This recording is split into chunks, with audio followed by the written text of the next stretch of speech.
Edmonton Sports Talk. My God, I loved it. My name's Jay Milne.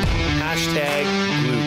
Our sports update deliverer, the Coon. I'm Zachary Kubish, and you're up today. You know what, Reid? You might be on to something. All right, here's what's going on in the Nasty Chat.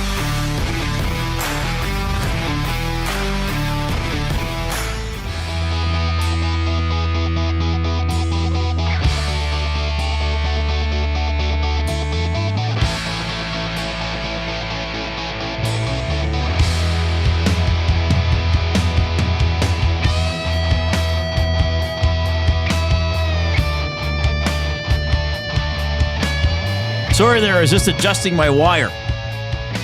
Game day tonight at Rogers Place. Detroit Red Wings are in town. They're 17-11-3 on the season. Your Edmonton Oilers are 13-11-6. Oilers at home now 7-3-3. Wings decent on the road. They have a record of 8-5-2. Here are your expected lineups for tonight. We'll start with the Oilers. No changes for them. McDavid between Nuge and Hyman. Draisaitl centering Podkolzin and Savoy.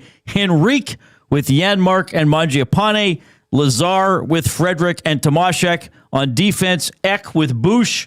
Nurse with Regula. Kulak with Emberson. And in net, Stuart Skinner against the Red Wings in his career. 1-2-1, 2.96 goals against average, 911 save percentage. For the visitors, Larkin with Finney and Raymond. Now, on October 19th of this season, the Wings beat the Oilers 4-2 in Detroit. Larkin scored twice. Finney scored twice. Kopp between DePrincat and Kane. Danielson between Soderblom and Kasper. Comfer between Van Riemsdyk and Rasmussen. I feel like the Wings have the all-time names you got to be careful pronouncing, or like There's some tricky ones. Johansson with Seider, Sherratt with Sandin Pellikka, Gustafsson with Hamonic, Cam Talbot in goal, the former Oiler, against the Oilers in his career, 4-2-2, 2.05 goals against average, 934 save percentage, and a shutout. 4 of the last 6 meetings between these two teams have gone to overtime. But the last one did not. The Wings won it in regulation. Duck Dad says, what's Detroit's record on the second half of back-to-back on the road on Thursdays in Canada? Off the top of my head, I do not know. He might. That's something I could have possibly known. Very specific. Thursdays on the road in Canada, second half of a back-to-back. They probably haven't. Well, historically, they might have a ton of those. Back in the days, they used to take the trains to games. They probably had a Wednesday in Montreal and a Thursday in Toronto or something like that. Mm-hmm. Or a Wednesday in Chicago and a Thursday in Toronto, something like that. But that's all right. Jay Milne is here. I'm Reid. Coob is at the technical desk. Game tonight. Oh, I'm not looking it up on the fly. It's very cold out. Are you? I don't like it when it's this cold. I know I live in a cold part of the world. I accept it's going to be cold sometimes, but this level of cold irritates me. I know we got to deal with it. I know I got to go outside in it. You were outside in it a lot this morning. Yeah, we had a farm morning, so it was okay. Had to put a bale out. Had to put a new bale feeder out, and I scraped the driveway. No, did you use your skid steer? Yes, sir. You were driving. Yes, and it is heated inside. But when you get outside, it's cold. But you just dress for it. Well, that's the thing. If you dress for it and you now, I don't always dress for it though. Oh, were you foolish? I'm guilty of that. Did you wear shorts? I wore like slip-on shoes out there doing all this. Oh, I got new boots on the weekend. Did you? You were talking about that. I forgot to take a picture of them. Ooh, yeah. What'd you get? What'd you go with? I don't High, remember. Low, slip in, tie up? Higher. Yeah, tie up. And like nice, the string, like they really loosen up, but then the way the laces are, when you tighten them up, the boot just sucks around your calf. So really nice. Yeah, they're good. And they're not too heavy. They're exactly what I need for the shoveling or neighborhood walking that I'll be doing in them. You ever going to bring those bad boys into work? I could. I'd love to see them. Or I could just take a picture. Sure, text me. Yeah, I don't know if I need to bring them to work to show you for amongst a minute. all the other random pictures you text me. Yes, that's right. They're not quite knee high to the people asking in the nasty chat. That'd be a chore. Yeah, no, they go halfway up my thigh actually. So are they like snowboard boots where you just pull them from the top and everything tightens up? You know the laces on snowboard boots? No, I tried on a pair of those that had this It's like a this little clip on the top, and I could not figure out how to work it. And they were too small anyway. any Velcro on your boots No, for added support. no. I really want. And I forgot what brand it is. They're not the brand you were telling me to get, but they're good. And honestly, they'll probably last me a decade longer. They might last you the rest of your life. Thanks, buddy. No, I mean they're good quality. Oh, okay. Winter boots, though, like you're really not. You're not running in them. You know they should last you a long time. Yeah. And several months of the season of the year, you have no reason to wear them. Exactly. Right. They're only used for 3 months. 3, 4 tops. Yeah, 3, 4. But these are good because I could walk to Safeway in them. You know, if it was snowing and I wanted to go get my groceries, they'd be comfortable to walk in, stuff like that. Good. So that was pretty good. So they're not clunky. No, they're quite light. They're quite light, but yet they fit snugly around my foot. What's the grip pattern on? Sorel is the brand. Sorel. Sorel. What's the grip pattern like? Is The it grip good? pattern, it's their Beta 8. It's the Beta 8, okay. yeah. I was wondering if you're going to go Beta 8 or the Cyborg C. Yeah, I didn't want to get that. I know. Too much I don't, AI involved. Well, I don't know if that compound has been tested enough in this climate. That's a good point. The Cyborg C. The Cyborg C. I'm glad you went with the Beta 8. Yeah. Jasmine says, get Uggs, Reid, so practical and cozy. Well, I didn't. The Jasmine, the boot's been purchased. This may shock Jasmine to know. Once I got one pair, I'm good. Yeah, I'm good. Good for I think Jasmine, of all people, would understand well, most of you here, but certainly she would, my practical nature. Do dudes wear Uggs? Yeah, aren't Uggs or are they unisex? I don't even know. Honestly, I'm asking. I believe they make it's kind of like Lululemon, like they make male clothes. They probably do make unisex boots as well for Uggs, but are Uggs still the thing? Like they were a big thing. Yeah, they were the bee's knees. They were the a few it years boy. ago. They were the it boot. I got one of those new it boots. It's called an Ugg. They're not ugly at all. Are they ugly, or is that part of the marketing campaign? I don't know. When I see the word Ugg, I think ugly. Yeah, me too. Oh, first thing I think. Yes. Yeah. Like if someone came up to me and was like, "Reid, you're an Ugg," I'd be like, "Well, this person thinks I'm ugly." Yeah. Ink bladder test where it's like an Ugg logo, and you're like, "Oh, that's ugly."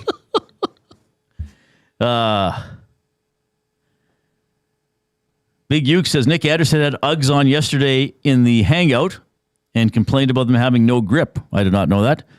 Well, I missed that part. I knew he was on. I didn't see that part of the hangout. VR Montenegro says Uggs are not practical. Now we're going to have a discussion because Jasmine's going to push back on the Ugg hate. So I know what's happening. Oh, and saying Tom Brady was the model for Uggs doesn't sell Uggs to me. No, he tells you that Uggs sold him. That man is whoring himself out to anybody that will pay him. That just shows you that Uggs convinced him. That guy's going over to Saudi Arabia to watch fights just for $1 million. Oh, really? Yes. He's the yes man. He's the new yes man. He's hey, you're looking for a yes man? Call up that Tom Brady fellow. Yeah, that guy will do anything for a buck. Brent says if you're using the term bee's knees in a fashion conversation, I'm pretty sure the gender specific of Uggs doesn't matter. Okay. I thought they were the biggest thing since sliced bread. You can buy bread unsliced. At the supermarket? Bread places. At Brio. Right. Brio. But they'll slice it for you. They ask, do you want it sliced? Not the cruffins I get you. No. I should get you a cruffin tomorrow. I'll be like, I'd like it sliced, please. And they're going to be like, it's thin, please. It's like 4 inches long. Well, I have some coworkers. It'll be easier to divide it up. Gum up their bread slicer with lemon curd. Yeah, that's right. So what's the reason you would not get your bread? Like if you buy fancy bread from a fancy bread place, what's the reason you wouldn't get it sliced? Is that because you like to control the thickness? Yeah, you control the thickness. For different... Or you're just saving time. Maybe it's French toast day. Yeah, maybe. I don't know. Maybe they store better. Yeah. Because when the bread is sliced and it's half done in the bag, it topples over. This would hold its shape much better. Yeah, maybe some people just like slicing it, or I don't know. Do you store your bread in the freezer constantly? Or is it on the shelf, on your kitchen counter, or where you... It's on the counter, but then if I realize I'm not going to use it, then I'll preserve it by freezing it. I usually just go right to the freezer. Because I hate throwing food. You bring it home right away and put it in the freezer? Oh, yeah. Well, I'd leave mine out for a couple of days. Yeah, no. Because the reason we have bread is for the girls' lunches. Right. So if I take it out in the morning or the night before and I make their sandwich with frozen bread, it's thawed. Not de-thawed, thawed. No, yes, you don't unthaw something. Yes. Don't want to go down that road. Right. But your whole routine with the bread, I mean, there's 5 people in your home and Coop. Yeah. In my home, there's me. True. That's a valid point. But I will leave my fresh bread out for a couple of days and then freeze the remaining slices and then use it as required. True. Anyway, 780-218-9999 is how you can text us. That is the River Cree Resort and Casino inbox. River Cree Resort and Casino happy hour featuring $5.25 drinks. That's available Sunday to Thursday. Thursday's today, by the way, from 9 a.m. to 7 p.m. You can email Reid at edmontonsportstalk.com or Jay at edmontonsportstalk.com. We love getting a limerick or two if you're inclined to write something for us. If you're listening on iHeartRadio, TuneIn Radio, we appreciate that. Spread the word about EST. Let people know how they can listen to the show, all our shows. And, of course, you can also get us on YouTube, which includes a video element. We got our beautiful studio here wrapped by William Huff. We got the off-topic topic for William Huff coming up. Somewhat decorated for Christmas. We don't have a ton of Christmas. I feel like we had more Halloween than Christmas. What do we have here? We have 2 7-inch trees and 2 balls. Yeah, like mock balls. That's it. It's very seasonal. Well, we made a seasonal video. You know what I would have liked to to put that on our Instagram? I did. Yes, it was holiday greetings from Reid Wilkins. Yeah, we're gonna put it's up on our story right now. Okay, good. I'll check it out. I think this could be framed with some sort of garland. Yeah, maybe a silver or a red. I think so. Maybe I'll do that. Yeah. But I think I have some leftover. Anyway, if you're on YouTube, you can see the studio. You can say hi to us. We have the nasty chat going down the right-hand side of the screen. You can chat with us and with each other there. And if you are on YouTube, look for that little thumbs up button and give it a click. Click, click, click. Must you click? Please, please click. Must you click? You must click. Thumb, thumb, thumb. Now, you can only click it once. I'm doing it right now. Oh, you can click it 3 times. Don't click it an even number because it'll cancel out. But once you've clicked the thumbs up, then click the share button and send the show link off to somebody else by email or by text and encourage them to check us out as well. So 7 o'clock game at Rogers Place, Oilers against the Red Wings. Final game of the 5-game homestand for the Oilers. They are 2-1-1 to this point. The Red Wings are coming in with a 3-game winning streak. They won last night in Calgary. We will have, after this show, by the way, Tom Gazola is going to join us at about 5:20, and then Tom has the GCL Diesel Oil Stream pregame show at 6 o'clock. Cass is on with him tonight. I'll be on after the game for Reid's Read, presented by Ewell. So we got you covered for the latest Oilers game.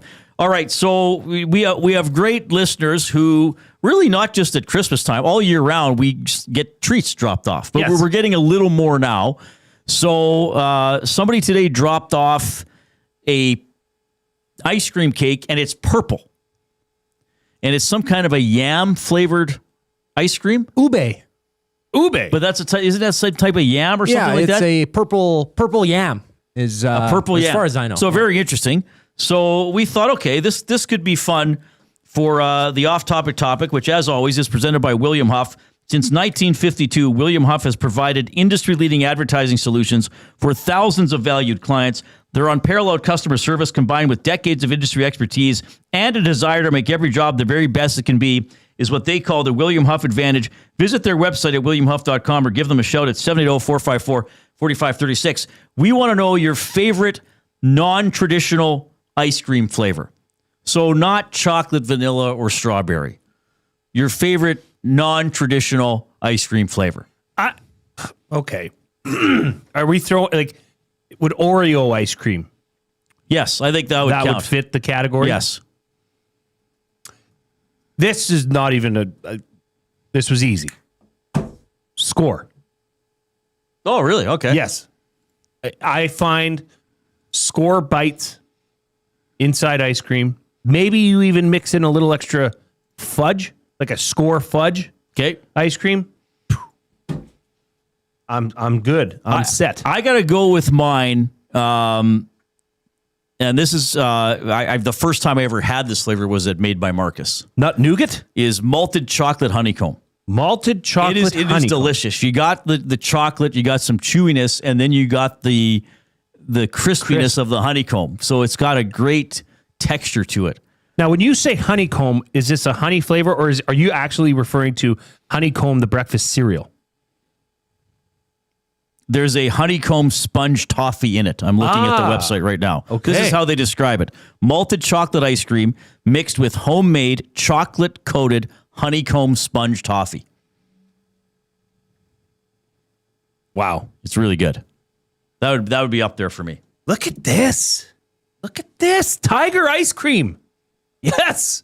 I love tiger ice cream. What is that again? What's orange and like black licorice? Oh, that sounds awful. The grandpa ice cream. That's my go-to. Anytime I go to an ice cream shop. Oh, yeah. Really? Yeah, I always get the tiger ice cream. Oh, I haven't had tiger ice cream in a long time. Mm-hmm. But if I'm presented with tiger ice cream, you won't shut it down? I no way. But it's not your first choice, though. You'd go with something else. Yeah, I'd go with something a little bit more sweet and salty-ish. I don't know if that makes sense with ice cream, but tiger ice cream is legit. Mm-hmm. I don't know if I've ever had it. Really? Well, it looks unappealing. Oh, I'm going to bring it. It is an odd combo. It is. Yeah. It is. Who would have when thought? You try it, yeah. I mean, the only thing appealing about it is the name. Ooh, tiger ice cream. And it looks like a tiger. And it looks like a toiga. I'm going to bring us in. I'm going to bring us in some tiger ice cream. All right. Have you guys had? But the black part of the ice cream isn't ice cream though. Is it? It's like it's the licorice. It's like a gummy licorice, or like it's like, I don't know. It's a bit strange. Yeah. It's like the chocolate part inside an ice cream cake from Dairy Queen. Oh, okay. It's like that. I don't know. You have some bite to it. There's more solidness to it, I guess. Have you guys tried matcha ice cream? No. It's like the green tea powder or whatever it is. Yeah. Oh, the green stuff. No, I don't know if I've tried that. We got a lot of people making submissions already. We'll compile some and get them to you probably coming up in the next segment. We got to get to your afternoon headlines. They are presented by 100.3 The Bear, Edmonton's best rock. Stream them on iHeart today. This is Chet Palmer with your sports report. The Octopus Police will be on patrol at Rogers Place tonight. Red Wings fans think it's clever to throw a dead animal on the ice. Where I come from, that would get you one night in a slammer. Tough one for the Canadian gals, losing 10-4 to the nasty Yankees. But hey, once you apply the tariffs, it was only 8-4. Old Bo gets a 2-year extension from the Stripey Cats. He might wind up playing longer than my brother-in-law at the slots. The thing is, Bo might actually win a thing or two. I'm Chet Palmer. Well done, Chet. Up on his tariff talk. Chet's ready to go. Man of the world. Is there going to be an octopus on the ice tonight? Ooh. I don't think so. I mean, I don't. Sure. But I don't think so. There'll be one. I don't know. I think people have Is it too cold? Matured a bit. Is it too cold? Well, yeah, the damn thing might freeze on the way octopus is going to be like, no, I'm staying home. Slithers back. Yeah, I don't know. I think there's going to be one. You do? Yeah. Some rowdy Red Wings fan will throw an octopus on the ice. Poor things. They're really intelligent. Well, we talked about this Don't last year. fling them around. They're smart because I read that book. That's right. Yeah. What was it called? Remarkably Bright Creatures. What was that the name of the book? Yes. Yeah. And one of the characters was a octopus. He narrated some of the chapters. It was good. All right. It's a game day. Would you believe it's the Hudson's Canada's Pub mystery athlete of the game? We love doing this one. It took a long time to get a winner last time, didn't it, Jay? Yeah, it did. It went right to the end. So this, of course, is presented by Hudson's Canada's Pub. Boxing Day just got better on December 26th. Hudson's Pub offering 50% off all drinks all day and all night. So here's the scenario. You had Christmas Day, and it was terrible. You didn't get any gifts you wanted. Nobody liked the gifts you got them. I mean, you got a lot of like, oh, Oh, thanks, Marvin. I've always wanted one of these. So you're so thoughtful. And they kind of put it aside. Like they don't even know what it is. Yeah. Dinner sucked. You hate all your relatives. They hate you. You had a miserable. So you go to Boxing Day, 50% off all drinks at Hudson's Canada's Pub. It's beautiful. Saves your Christmas. So you try to win a $25 GC to Hudson's Canada's Pub. And you have to identify the mystery athlete based on the clues I'm going to give throughout the show. Maximum 3 guesses per person, okay? And you must text your responses to 780-218-9999. That's the River Cree Resort and Casino inbox. We only acknowledge guesses coming into the afternoon inbox. Don't email them to us. I mean, you can post in the nasty chat, but you might help somebody else win because then they could be like, oh, that might be right, and text it in, and you'll have done their work for them. The first clue is retired.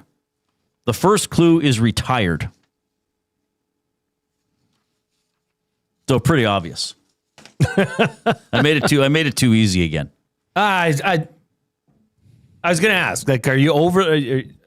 Is this like good old days, or is this still spite Reid? I don't think I've ever been spiteful in my life, especially relating to the Hudson's Canada's Pub mystery athlete of the game. Oh, really? I don't think I've ever been spiteful regarding this. I want people to win. Yes. I want people to win, and somebody always does win. Yes, and that is correct. David Beckham is retired. First clue is retired. The second clue will really narrow it down. Oh. If you I think retired pretty much narrows it down. The second clue is going to really narrow it down. Play your good clip. I think that's suitable. Well, which one? I have several. The Emperor. I can feel your anger. Well, that's true. I wonder if the Emperor was ever like, Vader, enough with the breathing. Okay? Like, I'm trying to talk. I can't concentrate over your breathing. Okay? I wonder if the the Emperor's favorite ice cream was Palpatines and cream. Did you just think of that? I did. That's very good. Holy crap. I did. That was outstanding. Wow. I think I hear him coming now. Wait a minute. That's not even what I meant to play. Oh, well, it still works. It worked. Palpatines and cream. I saw somebody say pralines and cream. That is brilliant. Pralines and cream has come up, Reid. Big Dave says Nanaimo bar ice cream is rare but awesome. Okay. Norman at Columbine score is legit. Oh, Collingwood Rob said mocha and pralines. Pralines. No, pralines is a nut, is it not? It is. It wouldn't be good for you. Right. Alicia Hemming, Dunkaroo's ice cream from Kind is amazing. Okay. And Smith TM14. This one is a polarizing answer. Okay. And he does say after, don't make a face. But I'm just going to say mint chocolate chip. Okay. I think that is the cilantro of ice cream. You either love it or you hate it. It's okay. It's not for me. Keep your non-traditional ice cream flavors coming in. Your favorite one. So again, you can't just say chocolate, like something, little more mixtures of flavors or a little more boutique-y, something like that. That's the off-topic topic for William Huff. Here's what we have coming up today. We got the Oil Understood for GCL Diesel. You're going to hear from Knoblauch, from Henrique, and Hyman as the Oilers go at it with Detroit tonight. Tom Gazola is going to join us. We have our Pasta Pantry Athlete of the Week, which I just noticed I forgot to put on the lineup, even though we both knew we were doing it. Yes. So we got to do that. Yes, we will. Words of the day and a whole bunch of fun stuff. We're going to do our NFL draft. It's really close. All ahead. Here comes the Coop.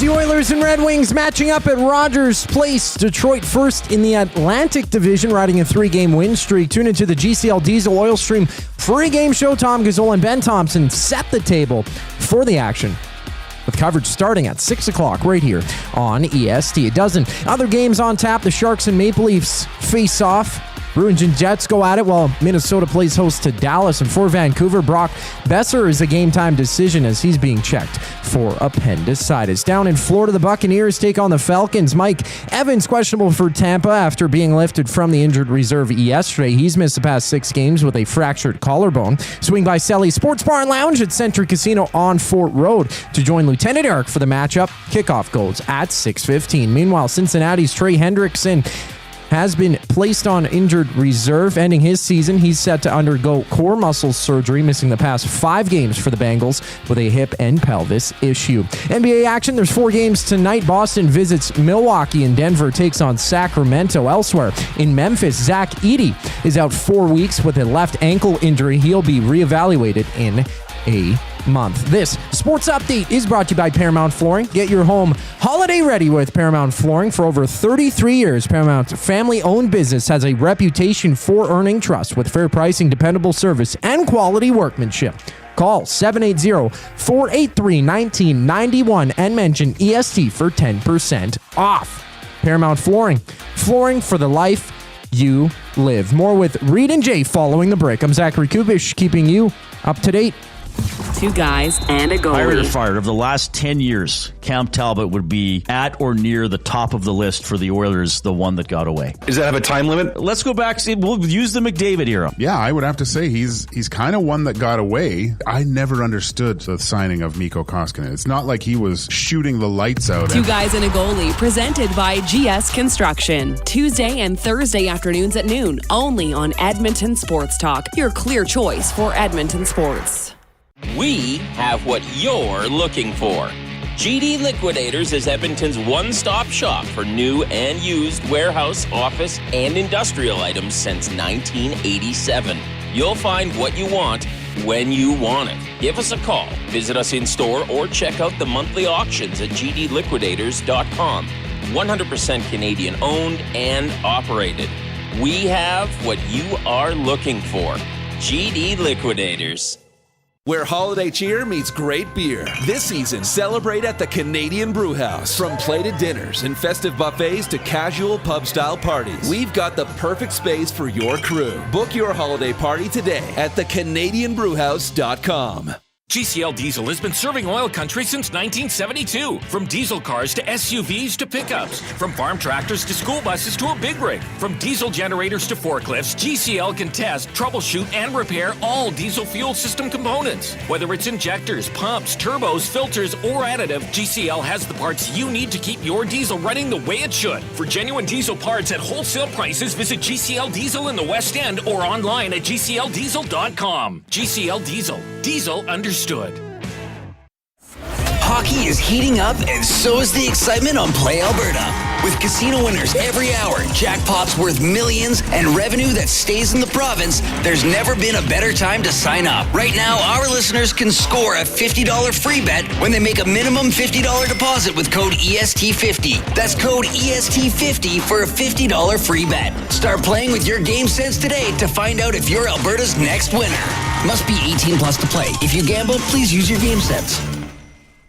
You could set up your Christmas tree in the last available spot in the house, or you can create the space you need with Sentinel Storage. Get the most out of Christmas. Buy Canadian, store Canadian. Try 4 weeks free. Visit sentinelstorage.ca.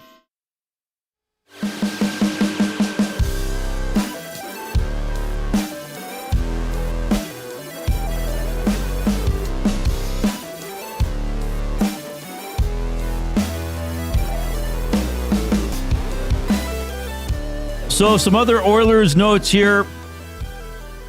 Max Jones called up from Bakersfield. Clattenburg and Roslovic have been placed on injured reserve. Jake Wallman on long-term injured reserve. So that's, no, they can do that retroactively, but that's 10 games or 24 days. So there are some notes there. Oilers expected to go with the same lineup. Trent Frederick got 14 stitches after being hit with a puck at practice yesterday. What's the most stitches you've ever got? Have you got stitches? Any football-related stuff or otherwise? No, I got stitches under my chin. I still have a scar from it. It would have been 6, 7 stitches, like tops. Why do you do that? Do what? What caused the stitches? I was driving with my dad on the quad to go get the mail, and we took the back 40 to cut across to the road. Right. And there was a tractor tire rut. A tractor had been stuck and carved out quite a deep rut, and we didn't see it, went through it, and oh no. I was wearing a helmet, but under here is still exposed, and it hit the handlebars. How old were you? Oh, I had been quite young. Any damage for your dad? No, I don't believe. That you know of. That I know of. Maybe emotional. Were you bleeding? Do you remember a lot of it? So yeah. I was pretty young. We moved there when I was 5.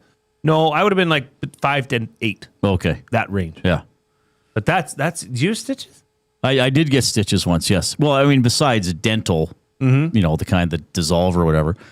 When I think I was 3, I might have been 4. So I have a very, I sort of remember this. And then part of my memory is what my parents have told me about it. So we were still living in Alder Flats, and my dad was at school, and my mom was vacuuming. Now, people get hyper when the vacuum comes on.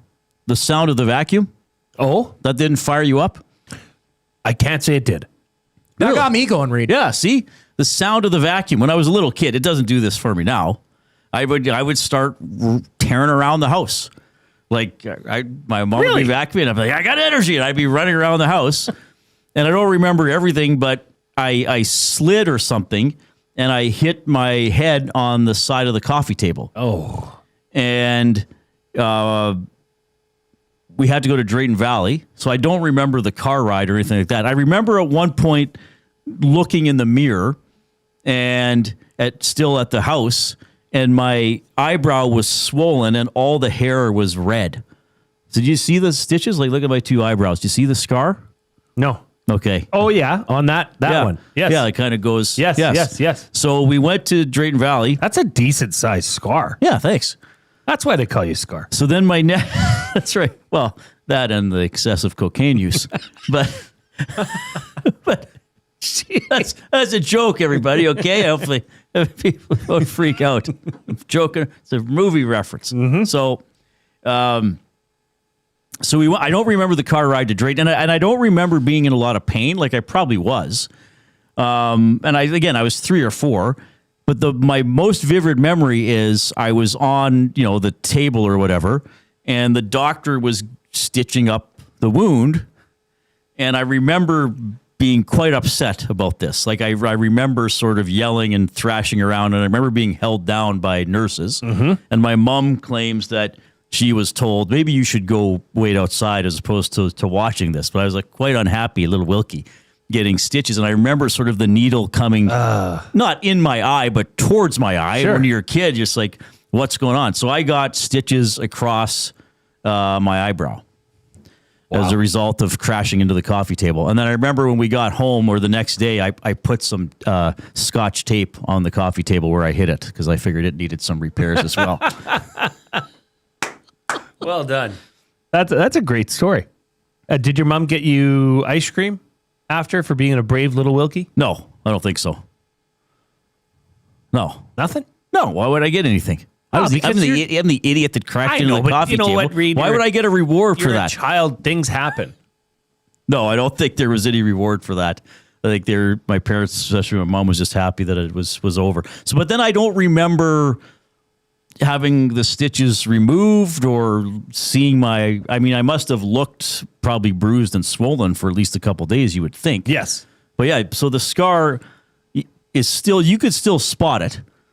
It used to be even more visible, like even into my 20s and 30s. But yeah, I've never noticed it, but I can see it now. Yeah, now that you know it's there, I mean? now you're going to be looking at it all the time, and you're going to be like, I got to work with this deformed freak. Yeah. It's all cut up. See mine? I cannot. Okay. Oh, yeah, barely. Yeah, I think just barely. Yeah. Looks great. It happened. Yeah, Yeah, it's what are you going to do? We're just a couple tough guys over here. Norman at Combine says, I had 14 stitches in one thumb, had 6 in the other, and a bunch from a team roping accident. My goodness. Oof. Baptized Big Uke said 12 in my knee after a snowmobile crash. Sobe Kirk says, LOL, puppies and Reid Wilkins excited by vacuums. Well, fair enough. I think there's a puppy-like quality to me. A puppy-like innocence. Yes, there's a sweetness. 100%. That only I have. All right. What were we talking about? How did we get on this stitch story? Trent Frederick. Stitches. 14 stitches. He's going to play. Tough guy. As he would. Yeah. I mean, when you were playing football, unless like... Well, stitches is topical. They had to stitch your arm back on like Frankenstein's monster. Not meniscus or joint or... Yeah, it's topical. You're going. Yeah, and hockey players would be expected to play through stitches. Trent Frederick, maybe tonight's the night. You think tonight's the night Trent Frederick scores? Well, it's still there. Is it still up on Play Alberta? It is. Yes, it is. Yeah. Should jump all over that. I'm on it. I'm on it. I'm on it. I've been on it for 2 games now. I'm on it twice. Twice is nice. Is it? So, I mean, it's reached the point where I feel like, and maybe it's just this show. all the stuff on EST. I feel like we're not talking about Trent Frederick as much. Is it at the point where it's like, okay, he's the 12th forward? I mean, he played the fewest minutes last game amongst all forwards because Lazar doesn't play a lot, but he kills penalties. Tomasic didn't play very much either. I think it speaks volumes about some of the players that wouldn't normally be in the crosshairs are in them. And it's taking a lot of pressure off of those that are playing below their potential or below their perceived potential. Okay. And I have a buying or selling, but I know you have one. So I'm not going to phrase this as buying or selling, but I was going to ask you, is Brett Kulak flying under the radar of scrutiny, given how poor other high-profile contracts have been playing for this team? Kulak specifically? I think Kulak generally is fairly consistent, though. I think at points this season, 2 points minus all the defensemen have struggled. 30 games, right. But he's usually steady Eddie back there. True. And that hasn't been the case. But is that it's a little surprising he only has 2 points. But does that also mean, does that support your Trent Frederick is now he just the 12th forward? Or Yeah. Because there's a lot more issues with this team higher up the lineup. Or perceived that's issues. not what I was getting at. I should clarify what I'm saying here because I understand why you reacted that way. Is it just to the point now? And I could be wrong. And I hate to say fans because there's millions of Oilers fans, and no two are going to feel exactly the same way. But has there been sort of an acceptance where it's like, all right, he's on the 4th line and he doesn't score a lot and he doesn't hit a lot. Like we can't just expect much more, at least maybe not in year 1. Maybe we have to hope year 2 is better, or at some point it gets better. Sure, I would believe that is a stage that Oilers fans are currently in. Well, I guess it can only get better from here. Right. Oh, that's got 7 years to improve. I mean, it's sad but true. So because he hasn't lived up to the billing. So against Buffalo, he played .657. Tomasic played .541. Lazar played .817. Yes, so most games, Trent Frederick is 11th or 12th amongst forwards in ice time. Mm-hmm. He started on the first line. Now, Hyman was out, and in hindsight, maybe that's one thing Knoblauch wishes he wouldn't have done, though they were playing around at the lines at the start of the season. So Frederick is going to,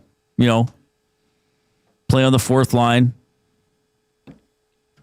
I mean, let me put it this way. Is Trent Frederick the Connor Brown of 2 years ago? Though he at least has scored. But Connor Brown, for what he was, would be much more physical than Trent Frederick. Which doesn't say a lot about Trent Frederick. No. Like Trent Frederick has... And Brown killed penalties too. Yeah. He was a bit of a utility player. He could get away with that. Trent Frederick is not on the PK. Certainly not on the PP. No. So now, if you're Trent Frederick, what do? If you're getting limited ice time, you have to take every chance that you have to go out and make your mark. Right. Go out and make a hit that makes the crowd cheer or, oh, that's noticeable. Kind of like what Connor Clattenburg did the second he arrived in Edmonton. Right.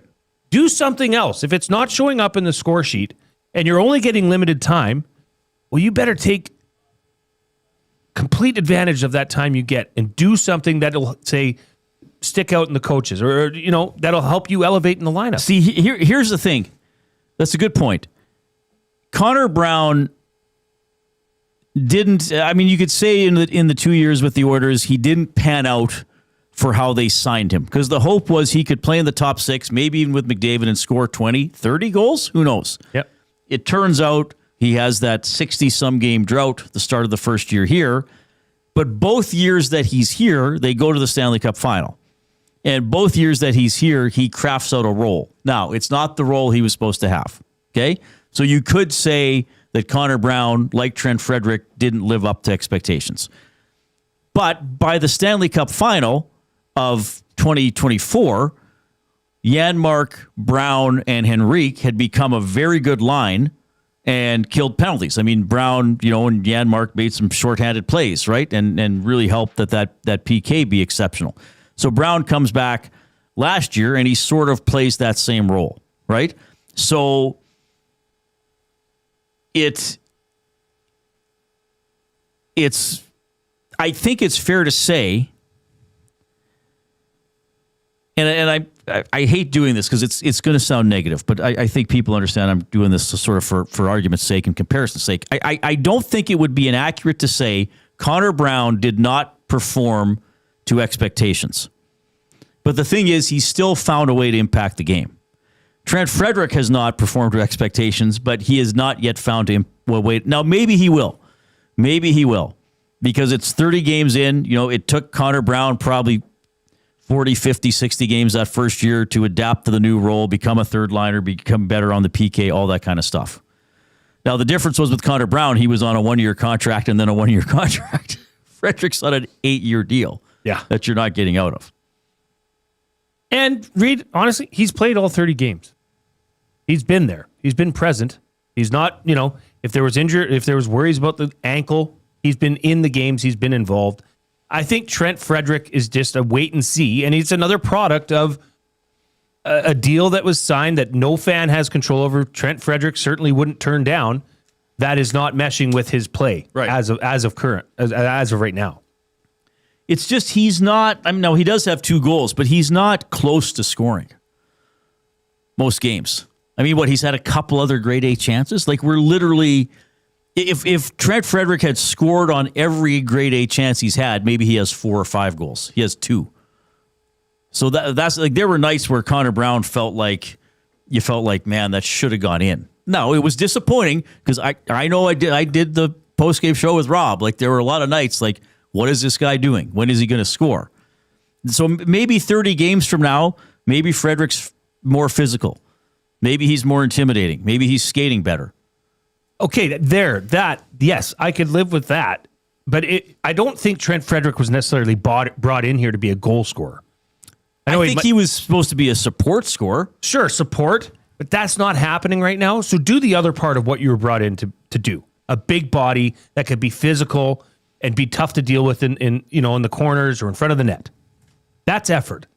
That's give a damn. And do it. I know it's limited time, but he has to take advantage of every opportunity. Just needs to make Reid Wilkins notice Trent Frederick tonight. That's a victory. Right. If you can do that. Because there have been times I'm like, was he on the ice? And then it's like, oh yeah, he is with that line. And I noticed the other 2 guys on the line. Yes. But I don't notice him. Simplify and just go back down to the basics and say, what am I? I'm a big guy. I should hit people. Do that once or twice. You're not asking to move mountains here because it's just not happened. And I honestly believe the more you do that, the simpler you make your game, then the rest will start to come.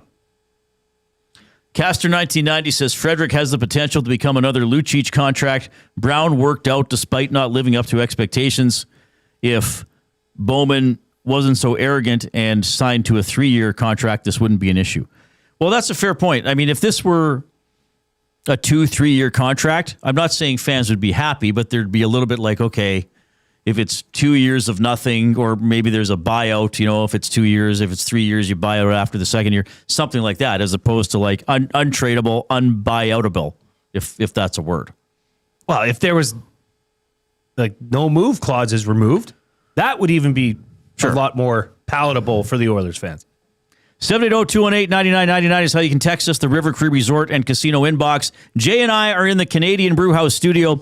Pizza Sunday is back at the Canadian Brewhouse. After 4 p.m., grab an 8-inch, 2-topping pizza for just $9.99. Wash it down with $6.99 doubles and $1 off Bud Light tankards. Tom Gazzola coming up between 5 and 6 this afternoon. We'll hear from Knoblauch, from Hyman, and Henrique when we get to the Oil Understood. That's just after 4. Big one next, Jay's Play of the Day when we return.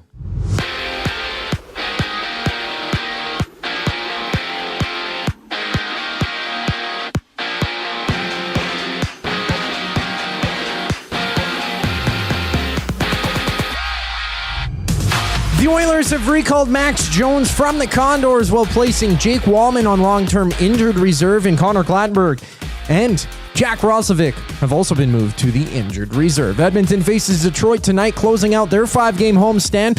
Tom Gazzola, Ben Thompson tee up that game during the GCL Diesel Oil Stream pregame show that airs at 6 o'clock, only on EST. A dozen other games on tap in the NHL, including the Panthers and Avalanche going head-to-head, while Vancouver visits Buffalo. Brock Besser, a game-time decision. He's being checked out for appendicitis after waking up with some soreness. NFL action, Atlanta takes on Tampa Bay. Join Lieutenant Eric for the matchup. He's on location at Selly's Sports Bar and Lounge at Centric Casino on Fort Road. Kickoff at 6:15. While in Pittsburgh, TJ Watt is in a local hospital for lung evaluation. Watt sustained a lung injury during treatment at the Steelers practice facility yesterday. His availability for Monday's game against the Dolphins is in question. 4 games in the association. The Celtics and Bucks tip off. Denver meets Sacramento while the Pelicans and Trailblazers go at it. This sports update is brought to you by Windsor Plywood Leduc. Locally owned and operated, serving Leduc and surrounding areas since '93. They have doors, flooring, baseboards, and of course, they have plywood. Go see the knowledgeable staff today at Windsor Plywood Leduc. Jay's Play of the Day for Play Alberta and much more on the other side of the break. I'm Zachary Kubish, keeping you up to date.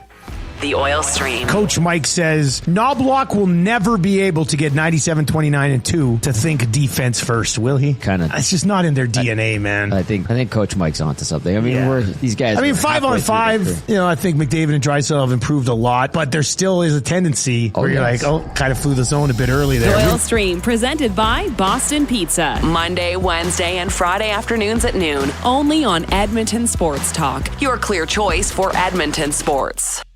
Running your own small business takes courage, and as it grows, so does your team. That's why Alberta Blue Cross offers health, dental, life, disability, and wellness benefits designed for small businesses, because we know a healthy team means a thriving business. Join over 5,000 Alberta businesses who have chosen us to help their business grow and succeed. Alberta Blue Cross takes care of you and your employees, so you can take care of your business. Visit ab.bluecross.ca to find a plan that's right for you.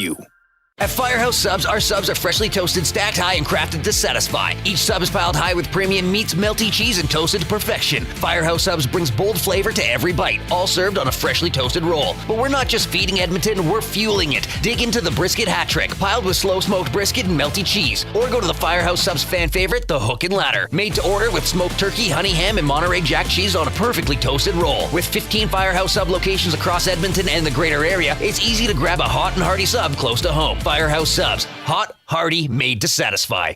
Looking for quality building materials and friendly advice? Visit us at Windsor Plywood Leduc, family owned and locally run since 1993. From interior materials for doors, flooring, baseboards, and all the finishing touches to all you need for your outdoor projects like cedar lumber for decks and fences, plus all the plywood you'd need. Our full-time on-staff carpenter can help with anything odd-sized or custom, and from domestic hardwoods to exotic selections, we've got you covered. And if we don't have it, we'll track it down for you. Windsor Plywood Leduc. We're the experts you need to know. Boxing Day rocks at River Cree. December 26th, live in the venue. Hysteria, tribute of Def Leppard. And Blackout, tribute to the Scorpions. Tickets at rivercreeresort.com. River Cree Resort and Casino. Excitement. Bet on it.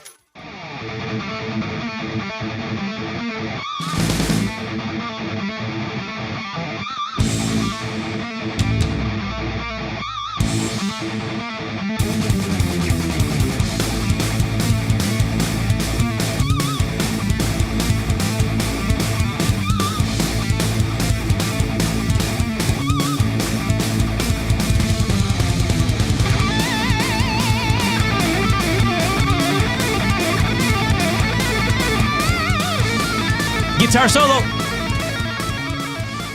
Pretty good. Is this a North Shore solo? Tis not. No. May have found our bass player, though. You hired a new bass player? No. Crush. Oh, Jeff Crushell. Jeff Crushell from Crush Performance. Because North Shore, breaking news, North Shore has fired their original bass player, Robbie. I wouldn't say we fired him. Did he listen yesterday? He lives 12 hours away. No. Well, that's the reason he was dismissed. He was not committed to the reunion tour. He wants to show up for, 3-4 weeks of bring rehearsal. him on as a guest. Yeah. Play one note. Yeah.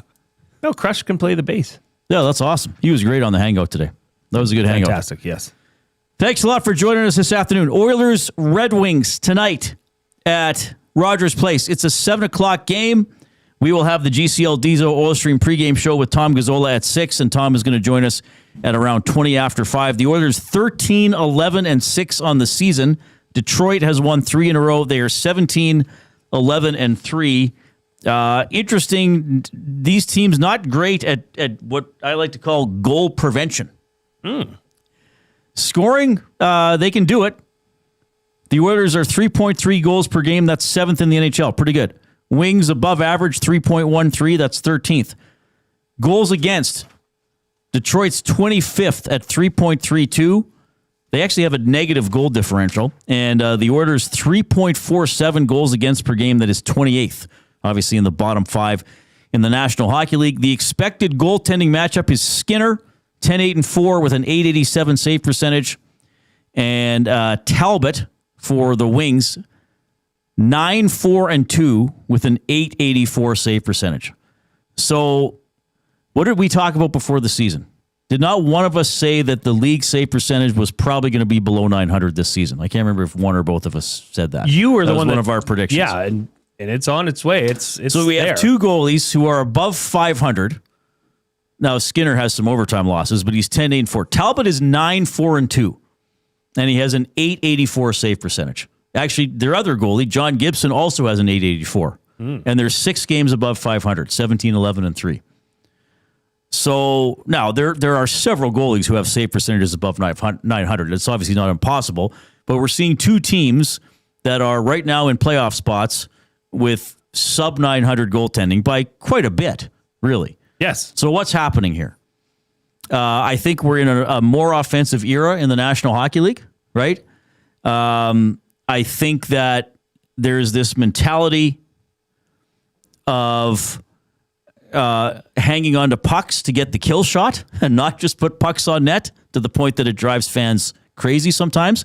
And let's face it, there's 3-on-3 overtime in which a goal is fairly likely to be scored, certainly more than 5-on-5. So if a goalie has a game, he stops 27 out of 30. He's at 900, right? It's 3-3 and it goes to overtime. He lets in the first shot because it's a breakaway. Now all of a sudden he's at 27 out of 31 and his save percentage drops. So I think we have some things here driving down save percentage around the league, right?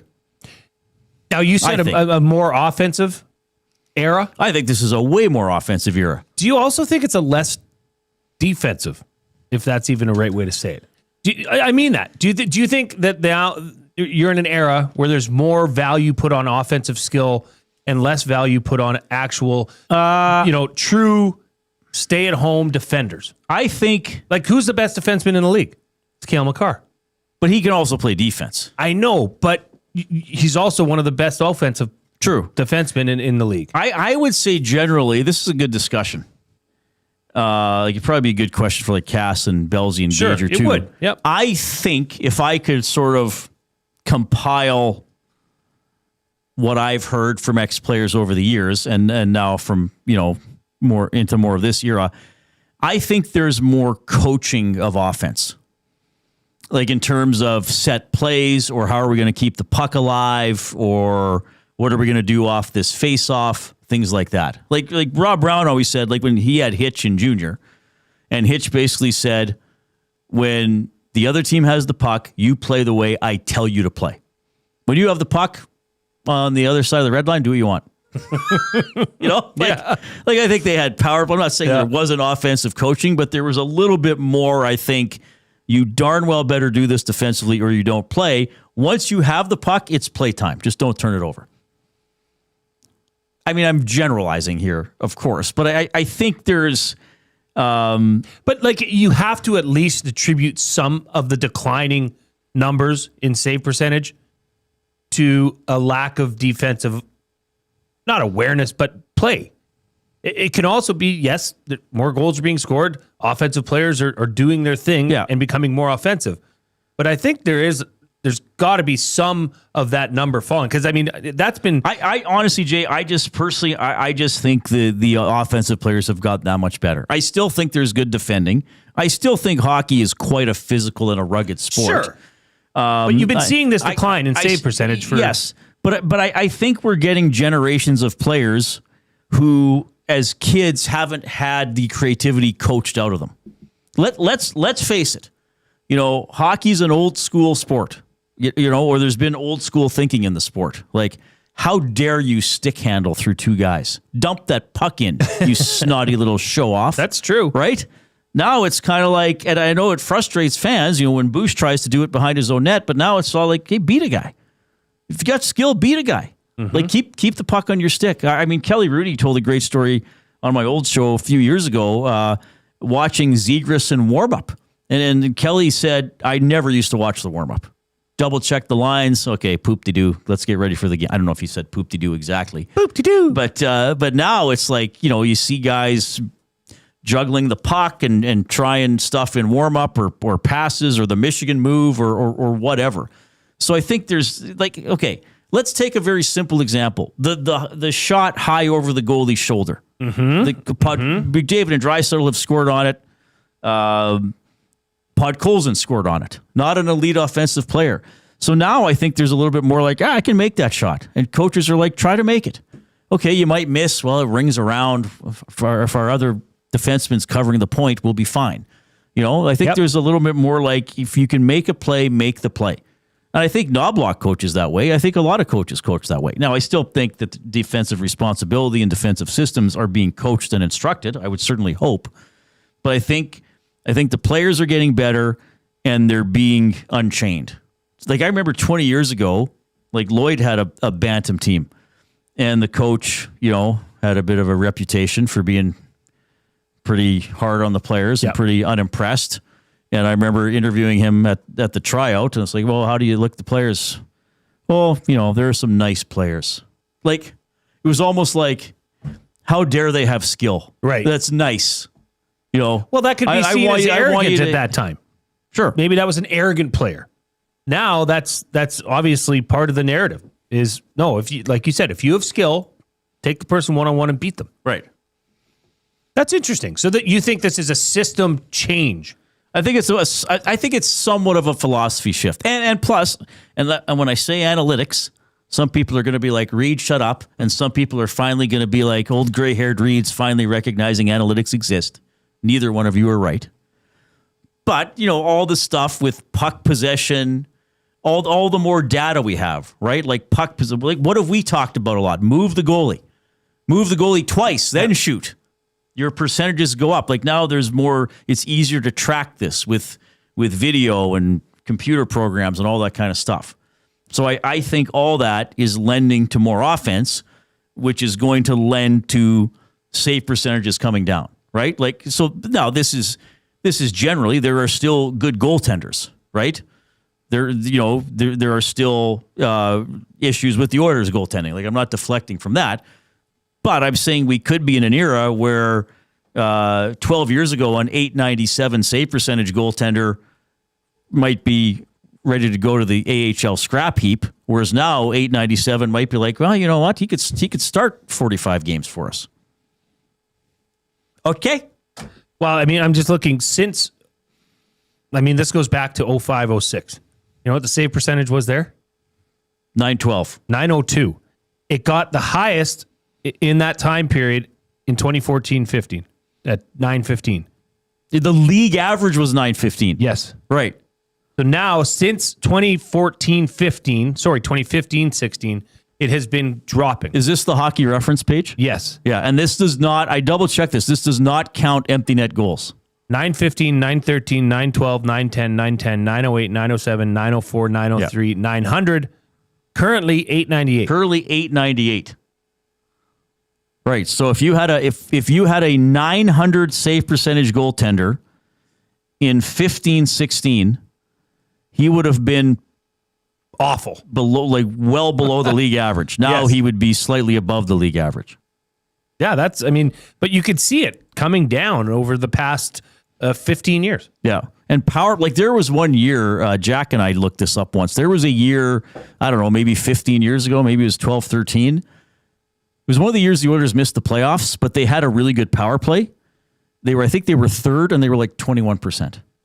Like nobody was near 30. Wow. So things change. Things over change. The years. Yeah, that's I'll do your play when you get back. Yeah, that's fine. We'll do Jay's play of the day when we get back, along with the Oil Understood for GCL Diesel. Here's the 4 o'clock break. The Lock Shop. I do think this is the convergence of a Detroit team that is playing well, but that played last night and has been playing a lot of hockey, to an Oiler team that my theory will be a little bit more focused, ready to go out of the gate after one that they probably weren't happy about at all. This feels like a game where the Oilers kind of go out and make a bit of a statement. The Lock Shop, weekday mornings at 11, only on Edmonton Sports Talk, your clear choice for Edmonton sports. Looking for flooring? Paramount Flooring has it all. Sales, service, and expert installation with options for every style and budget. Open 7 days a week. We've got you covered. Quick delivery and in-stock deals. Plus, EST listeners get 10% off. Visit ParamountFlooring.ca today.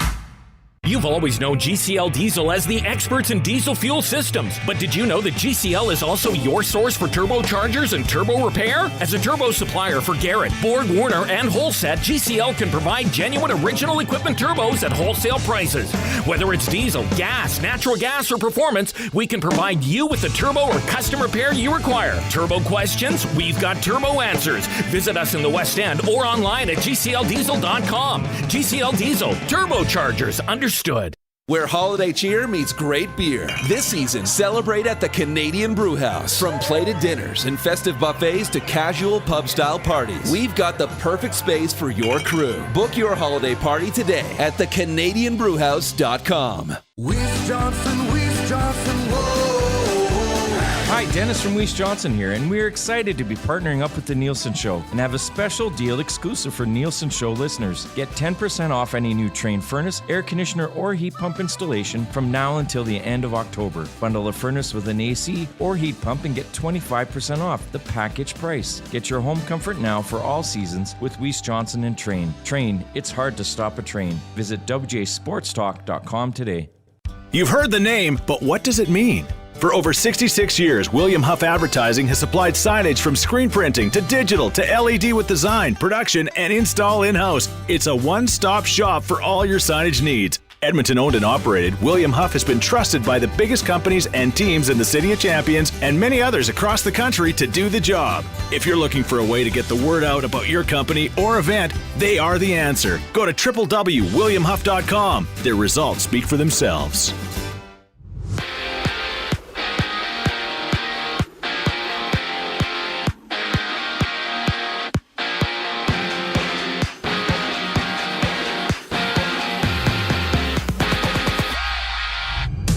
Ahead of tonight's Still with Detroit, Edmonton has made a few roster moves, recalling Max Jones from the Condors, placing Jake Wallman on long-term injured reserve. Plus, both Connor Clattenburg and Jack Rossovic have been placed on injured reserve. Join Tom Gazola, Ben Thompson as they preview the action during the GCL Diesel Oil Stream pregame show that airs at 6 o'clock right here on EST. Meanwhile, Jacob Fowler makes his NHL debut between the pipes with the Habs as they challenge the Penguins, while the Canucks and Sabres clash on a 13-game NHL slate. Brock Besser, a game-time decision for Vancouver as he's getting checked for appendicitis. Down in Florida, the Buccaneers take on the Falcons. Mike Evans questionable for Tampa. He was lifted from injured reserve yesterday. Swing by Sally's Sports Bar and Lounge at Century Casino on Fort Road to join Lieutenant Eric for the action. Kickoff at 6:15. In other news, Cincinnati's Trey Hendrickson has been placed on injured reserve, ending his season as he gets set to undergo core muscle surgery, missing the past 5 games with a hip and pelvis issue. NBA action, there's 4 games tonight. Boston visits Milwaukee. Denver takes on Sacramento. Elsewhere in Memphis, Zach Edey's out 4 weeks with a left ankle injury. He'll be reevaluated in a month. I'm Zachary Kubish. That was your sports update. You're locked and loaded here on The Reid Wilkins Show.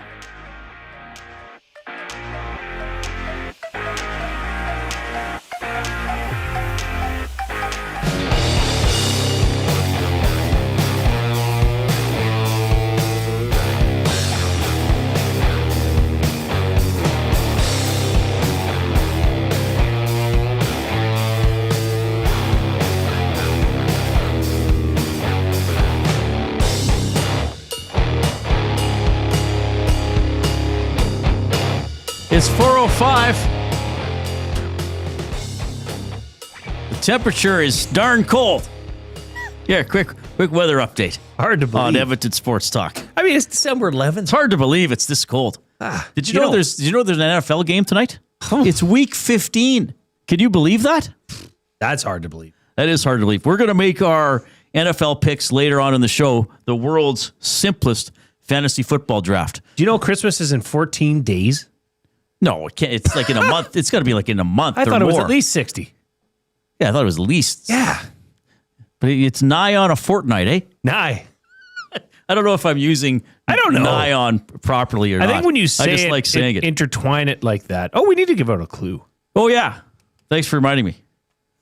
Second clue, Hudson's Canada's Pub Mystery Athlete of the Game. Now, you must text in your guesses to the River Cree Resort and Casino inbox. That's 780-218-9999. River Cree Resort and Casino, home of Tap 25 Restaurant, where the entire menu is 50% off 7 days a week from 2 to 5 p.m. We're in that window right now.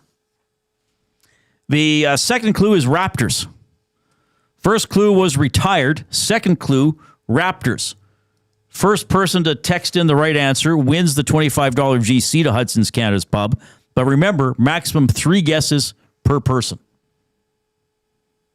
So you could spam the inbox, but it might not help. You might waste all your guesses.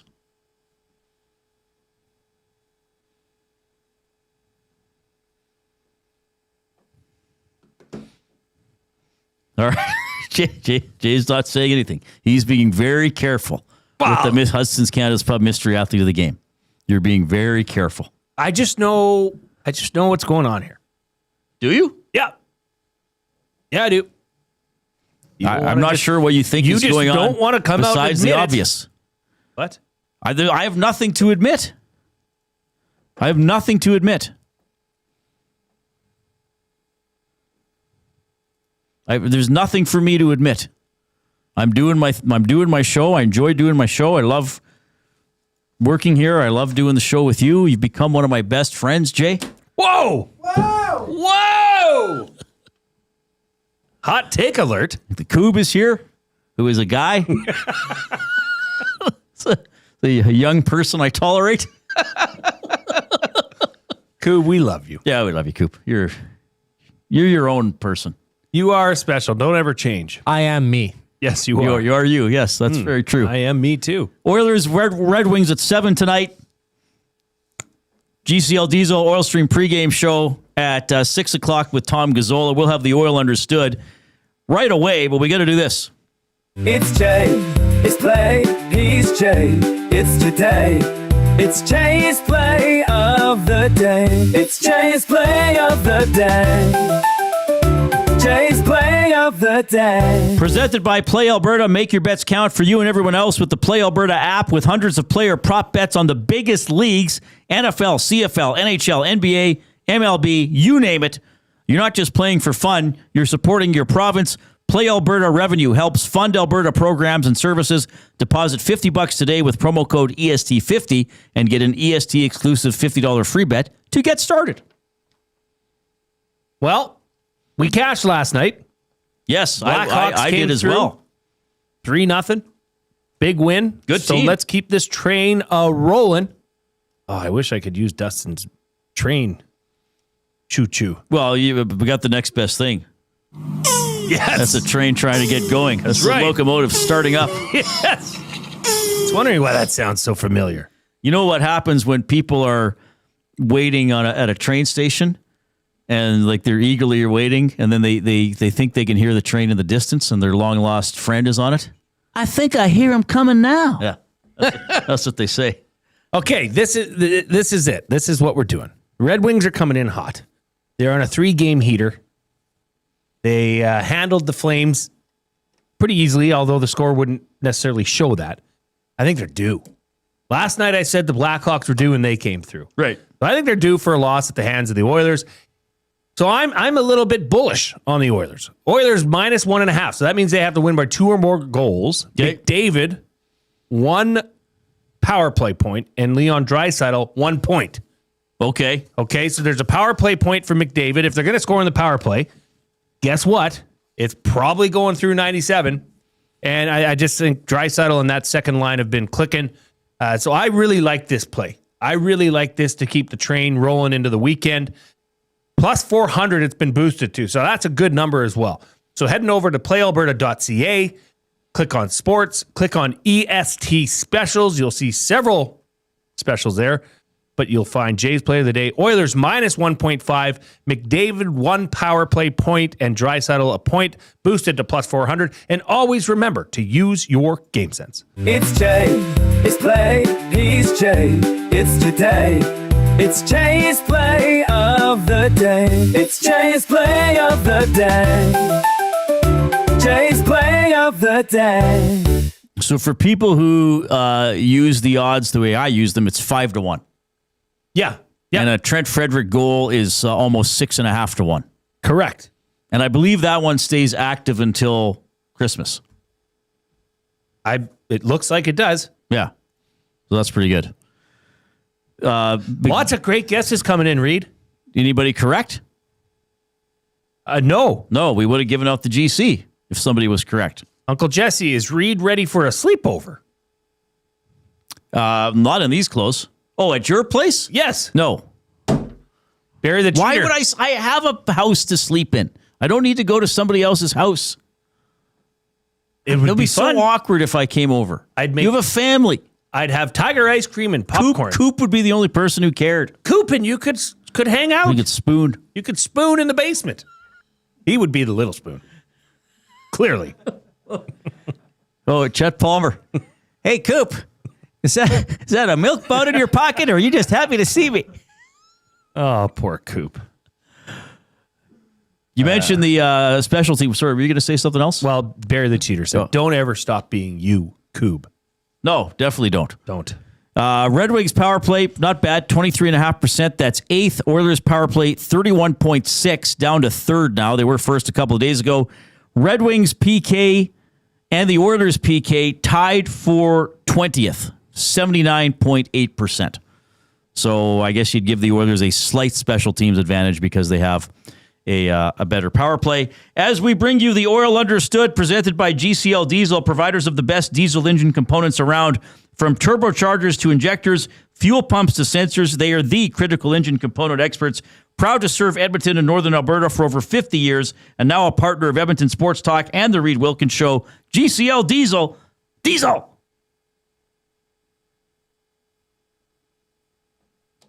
Understood. All right. So I gave the special team stats. A little bit of audio from today. Probably even less exciting than usual, to be honest. Kris Knoblauch. We need a good start. Overall, in the Buffalo game, in the first period, I thought we were did a lot of good things right, but I don't think we had the attack mentality. We didn't give up very much. I thought we had some good opportunities in the offensive zone to take it to the net, and I think we just passed up those opportunities, and we didn't really generate as much as we should have. I don't think certainly wasn't as good as the start that we had against Winnipeg, but it wasn't bad. And then second period, I didn't think we played well, but in the third period, we really turned it on and just try and get more of that out of our guys. Well, put the puck to the net. I mean, that's what I'll be watching for tonight. They say they want to do it. McDavid specifically has talked about doing it, and the Oilers simply didn't do it enough in the first period against the Sabres. Like they played well enough territorially to have the lead in that game and put some stress on Buffalo. But it's almost like when Buffalo had their response period in the second period, they were doing it with the lead. I mean, you often see one team plays well, the other team responds. So working on that. Adam Henrique says we got to play fast. I think, moving the puck fast and then moving your feet fast as well. But I think that goes hand in hand. If you're not moving the puck quickly, then it's hard to be moving your feet into those positions. So it almost forces your hand there. You start moving the puck fast, and you got to be playing quick to attack. So I think that'll be key for us. And when we're there and when we're doing those sorts of things, I think is when we're at our best. Okay, first of all, I know a lot of people probably heard that and said, okay, Reid, Jay, I've heard that before. Why would you even play that clip? And I get that. because it was a pretty cliche-filled standard pregame media availabilities this morning. I cut a clip from each guy that spoke. But what I did like what Henrique said, if you move the puck quickly, it forces you to get your feet going. And here's one of my issues with the Oilers. And maybe this is with modern coaching. Like we were just talking in the last segment about offense and, puck possession. And if you do this, you have a 52% chance of a zone entry. But if you do this, you have a 54% chance of a zone entry. So whatever. But what... Okay, I'm going to ask you if you remember what's one thing that bugs me about the Oilers and how a lot of NHL teams play when they're breaking the puck out? Circling back. Thank you. Yeah. So technically, they're not breaking the puck out. Right. It's like they're stopping everything. They're stopping everything. Like I get it, and like that's a break in. Hockey, yeah, it's break back. Yeah, break back. Okay, no, regroup. Like I get it, and I know it's not just new in this era of hockey. Yes, I know having the puck is important, but I just feel, and I see it in other games, and I feel like I see the Oilers do it a ton. Oh, we're at the blue line. Oh, wait a minute. Oh, no. Back behind our own net.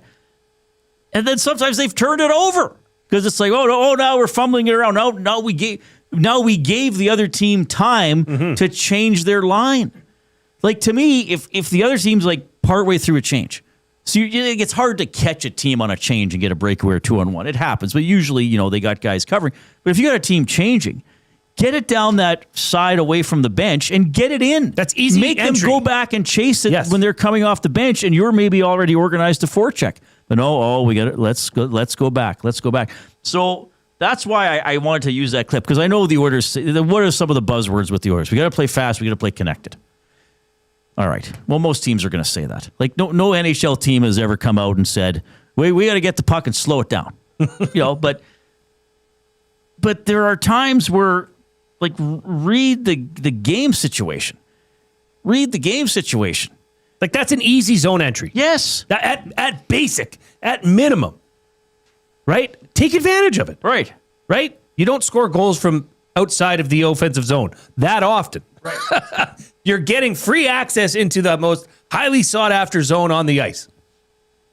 Let's wait. Let's slow it down. Yeah. Let's get our guys in place. Like, I realize you want to control things and you have set plays, and of course that's important. And puck, yes, you don't score without the puck, but there's such a like sometimes I'm kind of going on a slightly different topic now, but sometimes it's like the Oilers don't trust their ability to forecheck. That's a great question. Do they? But should they? Should they trust their ability to forecheck? Yes. It's not a strong forechecking team. No, it's not, but I think that they shy away from it sometimes. Why did you give Frederick a chance to go in and hit a guy? Good point. And even when McDavid's on the ice, now, of course, like McDavid and Draisaitl and the top players around the league are in a different category, because if they're carrying the puck, it's a zone entry. But if McDavid is speeding through the neutral zone without the puck, and I dump it in, that's almost like a pass. He's getting the puck. Because he should be able to get to the puck or create a puck battle and stop the other team from breaking out almost all the time. And maybe that could lead to something. Do you think that's partially this team knowing that they don't have the dogs to go do that? Or they're not trusting that they have the dogs? I don't know. I think any team can forecheck if they work. And so Henrique talks about playing fast. Well, get it in there fast and skate fast. Know what you want to do. It's like the same thing we've talked about with McDavid shooting. Okay, shoot it. Everybody else go to the net. We know what's going to happen. The same thing can happen with a forecheck. Break the puck out, get it across the red line, and get it in. Well, how many times did that happen to the Oilers, too? On the other end of the ice, where they get hemmed in their own end because of and not even a great forecheck. Right. But the effort of a forecheck. Sure. People skating around, putting body on body. Like, when's the last time you've seen at an Oilers game and you know exactly when it's dumped in, you get a big hit, the defenseman moves it over to his partner, another big hit. The fans are going and wild. The fans are going. When's the last time you've heard that? Like, it's happened, but it's not happening enough. Right. And those hits, and they have value, right? Sure they do. Sometimes you dump it in the defenseman goes to the other D and they get it out, but you hit both defensemen. They're thinking and now about they that. know they're coming, and maybe that wears them down later in the game, or it rushes them later in the game. Zach Hyman, there were some Detroit reporters there today. One of the Wings reporters asked Hyman about the Oilers' identity. Just having a sense of urgency on the ice, being competitive in battles, playing fast. I think playing fast is probably the number one thing, that when we're playing well and on our game, we look fast. It may not necessarily mean skating as fast as you can, but just moving the puck fast through the neutral zone, moving the puck fast in the breakout, and then attacking the net. So I think that's probably, when we're at our best, we look fast, our game looks fast in all facets, and we're connected. All right. Well, fast, connected. Go out and do it. We've been hearing a lot of it all year, all season long. Meow, meow, meow, meow. Go out and do it. Wings Oilers coming up at 7 o'clock. This is the Oil Understood presented by GCL Diesel. Coach Mike says it should be the Oilers misunderstood because nobody can understand the Oilers this season. Well, maybe this is just them. I mean, maybe they're just going to be up and down. I mean, every team has ups and downs. Maybe for the Oilers, they're going to happen more frequently. Maybe it's going to be 2 or 3 good games and 1, 2, or 3 bad games. Maybe that's just going to be who they are this season. It's possible. You can email Reid at EdmontonSportsTalk.com, Jay at EdmontonSportsTalk.com. We'd love to see a limerick or two on a game day. If you're taking us in on YouTube and you have not given us a thumbs up, do it pronto. Do not delay. Get in there and give us the thumbs up. Let's see. Let's get to 100 here as quickly as possible. We should be able to do that fairly quickly if everybody commits to doing it. If you've already given us a thumbs up, click the share button and send the link to the show by email or by text to somebody else who you think will enjoy the show. We got the Alberta Blue Cross Courageous Moment coming up. We got buying or selling for Damon Bunting. We got our Pasta Pantry Athlete of the Week. That's always a great segment. Tom Gazola is going to be on the show. He's in the nasty chat. He wrote, yes, the fine art of the D2D regroup, a time-honored tradition. Here's the coup.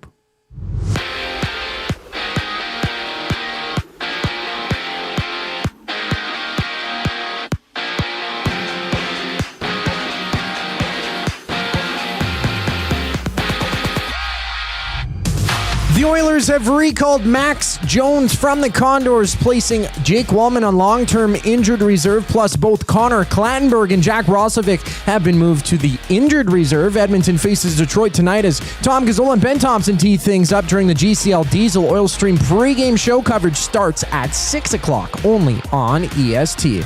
A dozen other games are on tap in the NHL, including Vancouver and Buffalo going at it. Brock Besser of the Canucks is a game-time decision for that one. He's getting checked for appendicitis.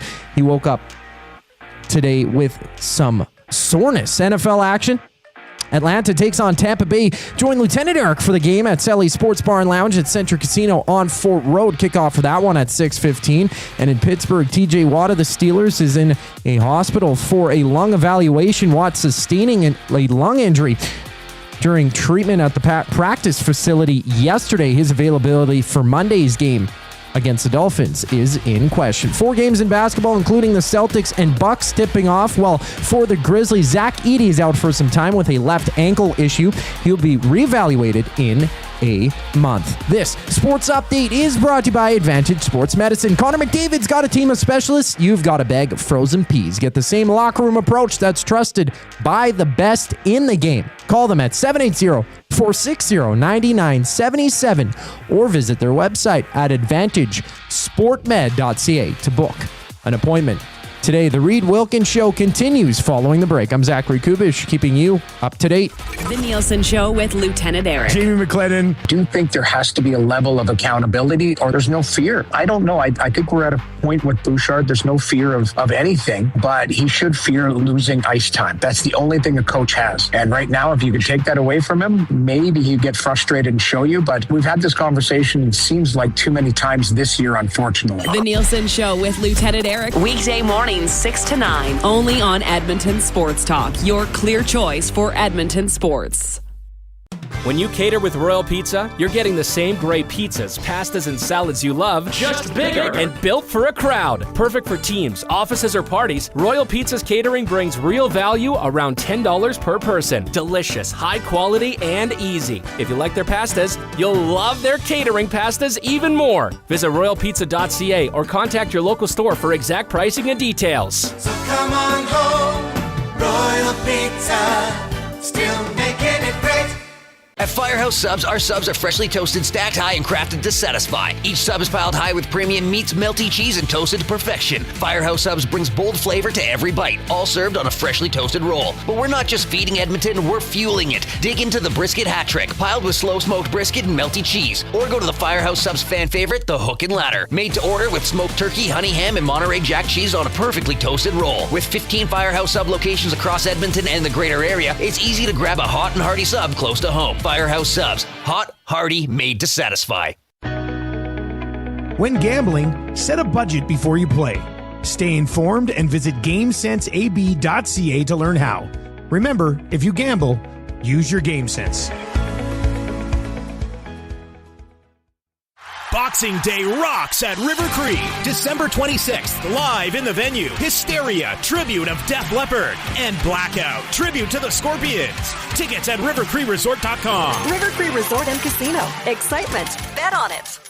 Since 1952, William Huff has been the heartbeat of Edmonton's advertising world. From humble beginnings to a citywide powerhouse, we've been the go-to for signage from print to design and installation. Partnering with Edmonton's top sports franchises and major events, we've helped shape the city's global reputation. Our secret? Unmatched customer service, decades of experience, and a passion for excellence we call the William Huff Advantage. Visit us online at williamhuff.com.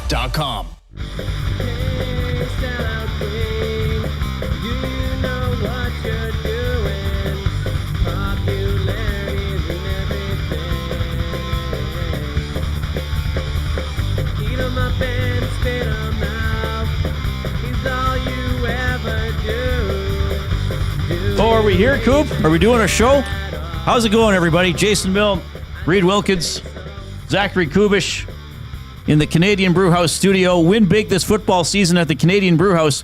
Score your shot at a trip to the Super Bowl, weekly prizes, and more, plus $1 off Budweiser and Bud Light tankards. Details at the CanadianBrewhouse.com. So Oilers home tonight, and then back out on the road for what, their final games in the Eastern time zone this season. Crazy.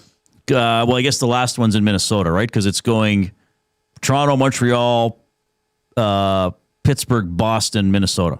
That was the fun fact when the schedule was released. So it's hard to believe we're already here. It's hard to believe we've arrived. Yes. It really is. 780-218-9999 is the River Cree Resort and Casino inbox. What's Coob laughing at? He thinks we're funny. You can post in the nasty chat on YouTube, chat with each other and with us. And, of course, email Reid at EdmontonSportsTalk.com, Jay at EdmontonSportsTalk.com. And give us a thumbs up if you haven't already in YouTube. We got to get to 100 here pretty quickly. Our Pasta Pantry Athlete of the Week is coming up. That's always a great segment. And Tom Gazola is going to join us at about 20 after 5. We got some other cool stuff to get to here. So Jay and I were like, oh, yeah, it's December. Yesterday, we were like, oh, geez, it's December 10th. We don't have many shows left this year. Are we going to do, whatever, year in review, favorite moments, stuff? And we might do some stuff like that, but we thought what's an angle we could come at. So we decided that we're going to ask each other trivia questions for each month of the past year. So we did January yesterday. At some point we'll have to do 2 months in a show. That's fine. We'll get to that at some point. So today, this is going to be the Alberta Blue Cross Courageous Moment. Running your own small business takes courage, and as it grows, so does your team. That's why Alberta Blue Cross offers health, dental, life, disability, and wellness benefits designed just for small businesses, because we know a healthy team means a thriving business. Visit ab.bluecross.ca to find a plan that's right for you. So my courageous moment, I'm gonna flash back to the Four Nations face-off. So interesting moment for us. Canada's playing the United States in the round robin. We were curling We were in the EST Fun Spiel. That's right. And there was a TV set up in the middle of the 8 sheets. Did we have 8 sheets or 6 sheets? I think we had 8. 6 sounds more realistic. Anyway, we had several sheets. And all of a sudden, people were flocking to so the teams were courageous. They got after it. Do you remember there were 3 fights in the first 9 seconds of that game? Here's the trivia question. Who were the 6 combatants? Kachuk. Yes. Bennett. Yep. Which Kachuk did he fight? Brady. Correct. Matthew Kachuk. Who did he fight? That was the one right off the opening face-off. Oh, Reid. Did Parayko fight? Yep. Yeah, I thought Parayko fought. Ooh. You did 4 of the 6. That's pretty good because you had no idea what the question was going to be. I think you knew it was hockey, but that could be anything. That was such a memory. Yeah. Why can't I recall who Matthew Kachuk fought? He fought a guy off Tampa Bay.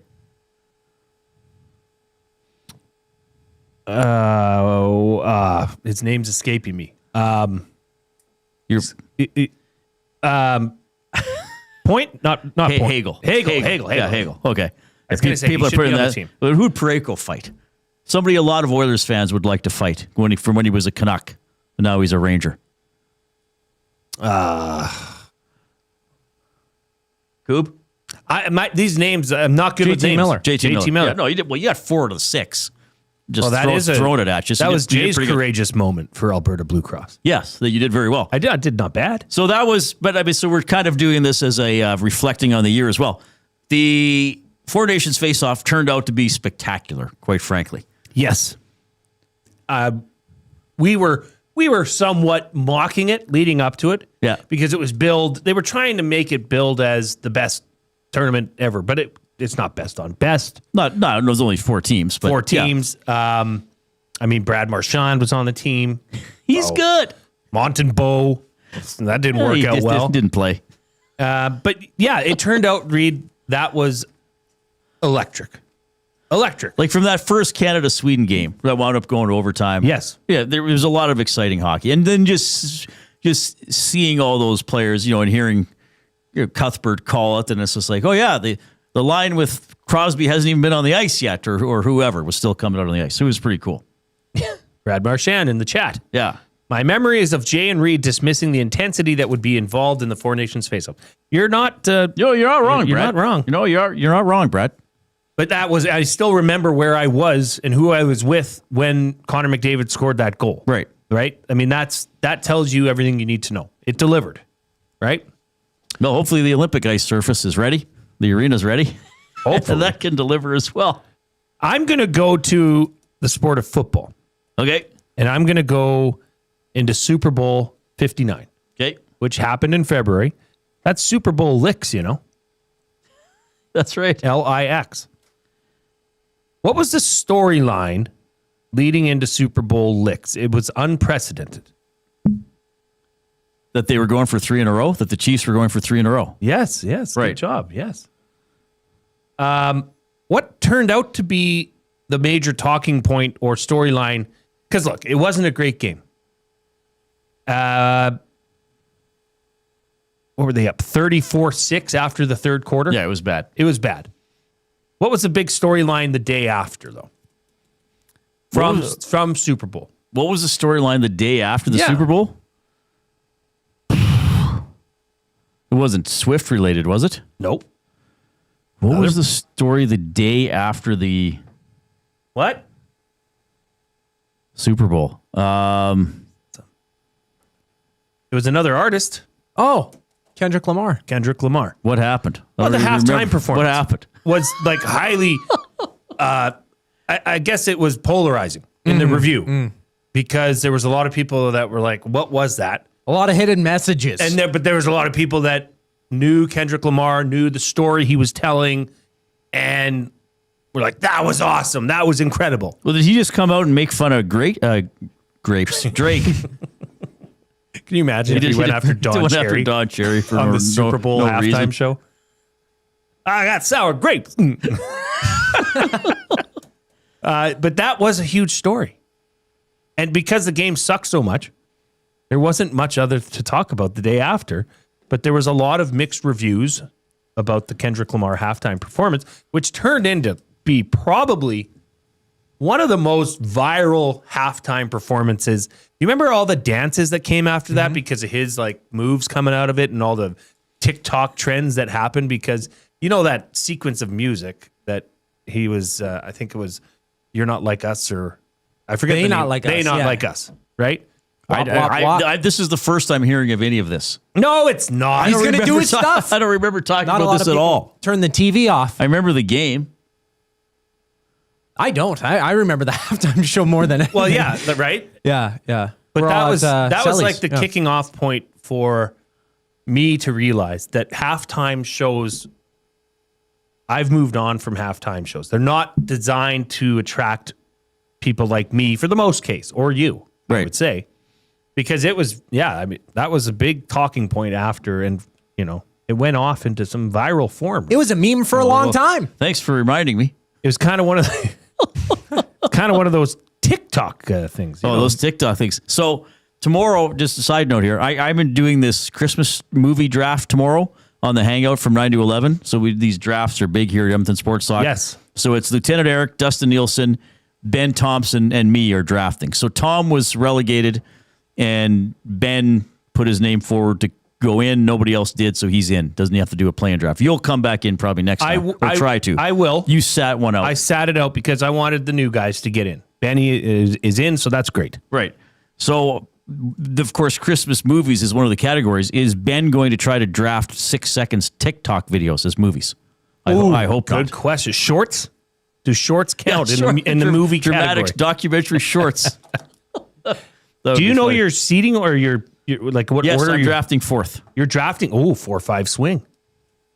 I have 40% of the first 5 picks in the draft. How do you feel about that? I'm fine. I mean, but I really don't have a lot of feelings about it. Do you know what you want to take first?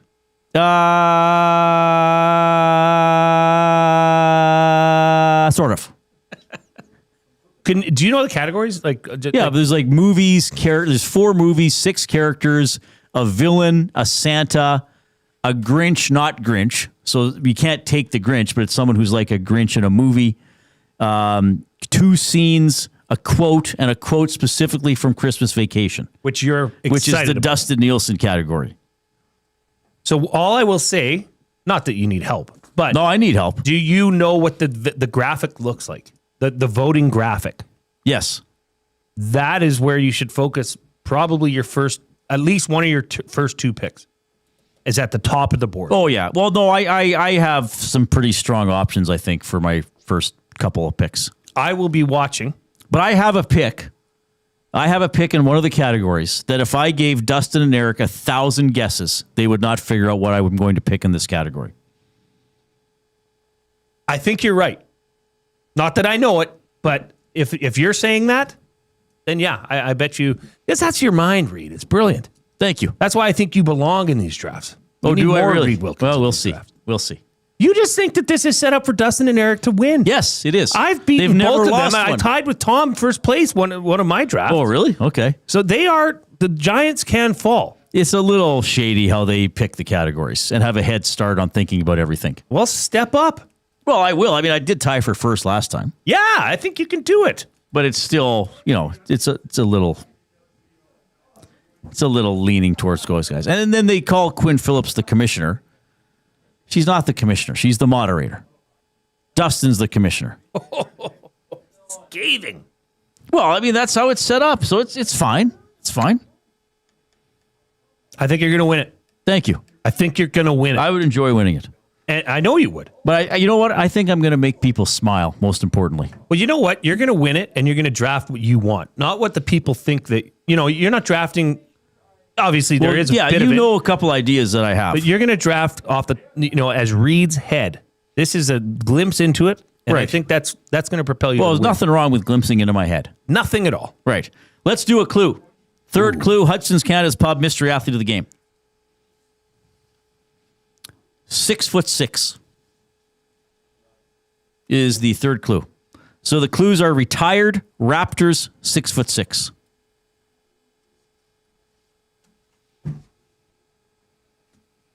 780-218-9999 is how you submit your guesses to the River Cree Resort and Casino inbox.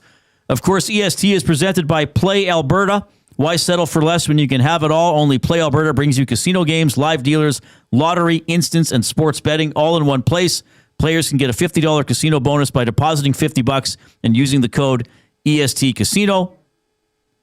You can get a $50 free sports bet by depositing $50 and using the code EST Sports. Don't forget to use your game sense.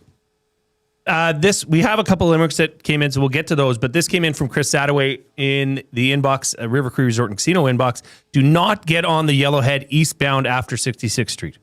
Oh, wow. Okay. Sounds like there's something going on there. So thanks for sending that in. If you guys see anything that we should tell the masses, feel free to text us. 780-218-9999. Caster 1990 says, "Oh, Reid, are you going to be this salty with Commissioner Quinn tomorrow?" Yes. Yes. Oh, yes, I will. Yes, with you everybody, hopefully. Okay, we got buying or selling coming up. Tom Gazzola and our Pasta Pantry Athlete of the Week. Incredible survival story, by the way. That's all in the next segment.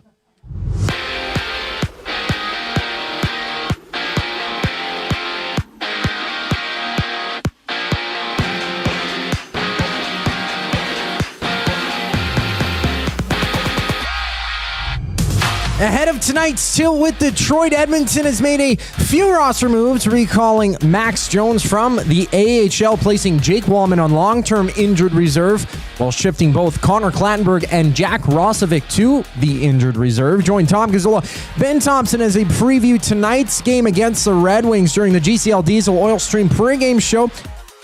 That airs at 6 only on EST. Meanwhile, Jacob Fowler makes his NHL debut between the pipes for the Habs. They challenge the Penguins. We also see the Canucks and Sabres clashing on a 13-game NHL slate. Brock Besser, a game-time decision for Vancouver. Down in Florida, the Buccaneers take on the Falcons. Swing by Selly's Sports Bar and Lounge at Centric Casino on Fort Road. With kickoff at 6:15, Lieutenant Eric will be watching that one down on Fort Road. Other news, Cincinnati's Trey Hendrickson has been placed on injured reserve, that ending his season as he's set to undergo core muscle surgery, missing the past 5 games with a hip and pelvis issue. NBA action, there's 4 games on tonight. Boston visits Milwaukee, and Denver takes on Sacramento, while in Memphis, Zach Edey's out for 4 weeks with a left ankle injury. He'll be reevaluated in a month. We take a brief pause in the show with the Reid Wilkins Show returning after the break. I'm Zachary Kubish, keeping you in the loop. EST Hangout. I'm not gonna lie, I understand the goalpost, but I feel like that's a Canadian thing. I joke, I call it a safety hazard. I've been in practices where Lutez Purifoy, the starting safety from last year, he caught an interception by just standing behind it pre-snap. Quarterback down middle field open. He just stood behind it and then dropped back to the middle field. That's such a veteran move. The EST Hangout, presented by Sentinel Storage. Weekday mornings 9 to 11, only on Edmonton Sports Talk. Your clear choice for Edmonton sports. Sentinel Storage is proud to partner with Toy Mountain in support of Big Brothers Big Sisters Boys and Girls Club. Between now and December 19th, drop off a new unwrapped toy at a Sentinel Storage near you and bring a smile to a child this holiday season. Hockey is heating up, and so is the excitement on Play Alberta. With casino winners every hour, jackpots worth millions, and revenue that stays in the province, there's never been a better time to sign up. Right now, our listeners can score a $50 free bet when they make a minimum $50 deposit with code EST50. That's code EST50 for a $50 free bet. Start playing with your game sense today to find out if you're Alberta's next winner. Must be 18 plus to play. If you gamble, please use your game sense. EST Afternoons. Catch up on my poutine. Do you? Yeah. No, I never do. That's disgraceful. Pretty bad. I'm sorry. Well, let's ask our listeners. It's catch up on a poutine and no fly zone. You're the psycho. Yeah. Have you ever tried it? Have you ever tried it? Yeah, when I was like 11 years old and had a palate like Dustin Nielsen. He was raving about the Costco poutine the other day. EST Afternoons, weekday afternoons 1 to 3, only on Edmonton Sports Talk. Your clear choice for Edmonton sports. Where holiday cheer meets great beer. This season, celebrate at the Canadian Brewhouse. From plated dinners and festive buffets to casual pub-style parties, we've got the perfect space for your crew. Book your holiday party today at thecanadianbrewhouse.com. the Oil Stream. Coach Mike says Knoblauch will never be able to get 97, 29, and 2 to think defense first, will he? Kind of. It's just not in their DNA, man. I think Coach Mike's onto something. I mean, these guys. I mean, 5-on-5, I think McDavid and Draisaitl have improved a lot, but there still is a tendency where you're like, kind of flew the zone a bit early there. The Oil Stream, presented by Boston Pizza. Monday, Wednesday, and Friday afternoons at noon, only on Edmonton Sports Talk. Your clear choice for Edmonton sports.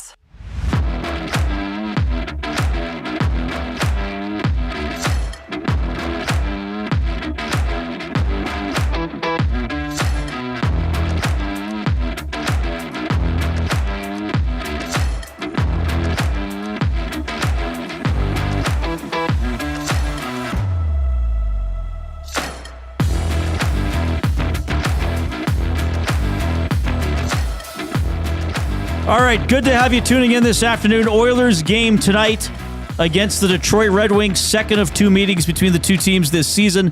They played back on October 19th in Detroit. The Red Wings won it 4-2. Larkin and Finney both scored twice for the Wings. They're on the same line tonight with Lucas Raymond, so that's a pretty potent line. The Oilers' goal scorers in that game were Philp and Draisaitl. Draisaitl, of course, centering Podkolzin and Savoy tonight. Philp is out of action. They put Wallman on long-term injured reserve today and put Roslovic on IR. Who was the other guy they put on IR? Clattenburg, of course, who's got some stitches around the eye. Frederick, 14 stitches after getting hit by a puck yesterday, but he is good to go tonight. All right, we got a very special guest here. We love doing this, usually Thursdays at this time. It is our Pasta Pantry Athlete of the Week. Pasta Pantry for over 30 years in Sherwood Park. Pasta Pantry has served hot, delicious comfort food made right in their kitchen. They do it fast so you can slow down. They're a family, and when you go to Pasta Pantry, you're one of them. Go check out Pasta Pantry in Sherwood Park, your home of the pregame meal. All right. We, like Reid said, we love doing this, telling stories about local athletes, and our next guest certainly has one. We are pleased to be joined on the Pasta Pantry Athlete of the Week hotline by Kaylin Berry. Kaylin, how are you doing? I'm great. How are you? We are doing fantastic. Thank you for taking time to join us here. Let's get started. What age are you and what school do you attend currently? I'm 17 and I go to Lillian Osborne High School. Lillian Osborne. Okay, so is it safe to say that ringette is your sport? Yeah, I've played ringette for a long time, and I also play rugby. So ringette, you've played, I believe, since the age of 9, which is incredible. I know in going back and forth with you, you seem to be traveling a lot, playing ringette, winning games, winning tournaments. So we want to hear all about that. But I want you to talk because you have an incredible story that you've had to deal with, and it just chokes me up thinking about it. So, Kaylin, are you comfortable talking about a little bit of your journey through sports? And especially with ringette. Yeah, for sure. I guess I'll start. In 2021, I was diagnosed with leukemia.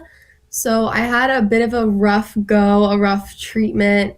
And for a while, I had to step away from ringette and from sports because I just wasn't able to play. But towards the end of my treatment, I was cleared to go back to ringette. And so I joined back in and I played for Edmonton Ringette that year. And it was really fun to get back to my team and go back to playing sports, which is something that I love. Yeah. So, Kaylin, thanks for sharing that. That must have been pretty shocking. You're not quite 13 and you're diagnosed with leukemia. Was there, were you feeling ill, or how did it come around that they thought you might have it? I was a little off, and there were some signs that my doctor was like, maybe we should get blood work, but it's probably nothing. Then it wasn't nothing. It was, they were like, you need to go to the ER. And it was definitely shocking for me and my family, to say the least. And I had a lot of complications that really prolonged my treatment to be longer than it was supposed to be. But I still played flag rugby when I was very ill at my junior high school, because I just love being in that community that you get with sports. And it was important for me to still surround myself with people that like playing sports like me, even when I was sick. Well, so you're pretty tough is what we're hearing, and you got out there and played even when you weren't feeling great. What were some other things, or who were some of the people that supported you and kept you strong while you were going through this? I've been really supported by all the nurses in the oncology ward at the Stollery, as well as Kids with Cancer was really great to us during my treatment and provided me and my family with a lot of resources, as well as Make-A-Wish Canada. I'm now involved with Make-A-Wish Canada, and I'm on the board for Star Board, which is a child-led board that's part of Make-A-Wish Canada. So I've made sure to keep myself involved with all the people that had helped me through my journey. That's amazing. Kaylin, you talked about almost needing to be back involved in sports while you were going with this. Can you talk a bit about that and you know what sports gives back to you, and especially when you were going through such a tough time in your life, and you needed to be around those people, sports people, and for yourself. How did that help you get through those times? Yeah, I feel like the community that team sports brings to kids growing up is really important. And you kind of get to know people that maybe you wouldn't have known otherwise, and you kind of meet people that don't just live in your neighborhood, go to your school. Especially with ringette, we don't really have like home arenas, and I'm just playing Edmonton ringette, so it's people from all around the city. And we get the chance to go. I was just in BC for ringette, so go there and meet people that play the same sport I do, but that live in a different province. So it really, I think, brings young people together, and you have a common interest, and then you meet people that are so different than you. So are you just a natural athlete? Because you look at your involvement from 9 years old with ringette, and then you know what, I think I'm going to take up rugby. I mean, those two things don't really they don't work together. But what made you fall in love with the sport of rugby as well? Well, my grandpa was a really high-level wrestler, and he was the wrestling coach at the U of A for a really long time. And so he was like, one of my grandchildren will wrestle or play rugby. And my brother is a really high-level hockey player, and he's like, no, I'm not doing that. So I went to a rugby camp right before the pandemic and right before I got sick, and I was like, sure, I'll do this. But then I got sick and the pandemic hit at the same time, so kind of everything was shut down anyways. So once I got to high school and I was cancer-free, and my school has a rugby team, I was like, hey, I'll go join. And I really enjoyed it. I had a great year. And then over the summer, I went and I played for Nor'Westers Athletic Association. And like in my first year, I was the captain of that team, which I just thought was kind of crazy that I just started. But the thing about rugby is people don't usually start playing rugby until they're in high school, because it's not a very common sport for younger kids to play anyways. So I went that year and I tried out for Edmonton Gold, and I had the chance to play in Lethbridge for Edmonton Gold. And I think we got second in Alberta that year. So it was really fun to kind of just be thrown into the sport. They just push you in and they're like, go tackle somebody.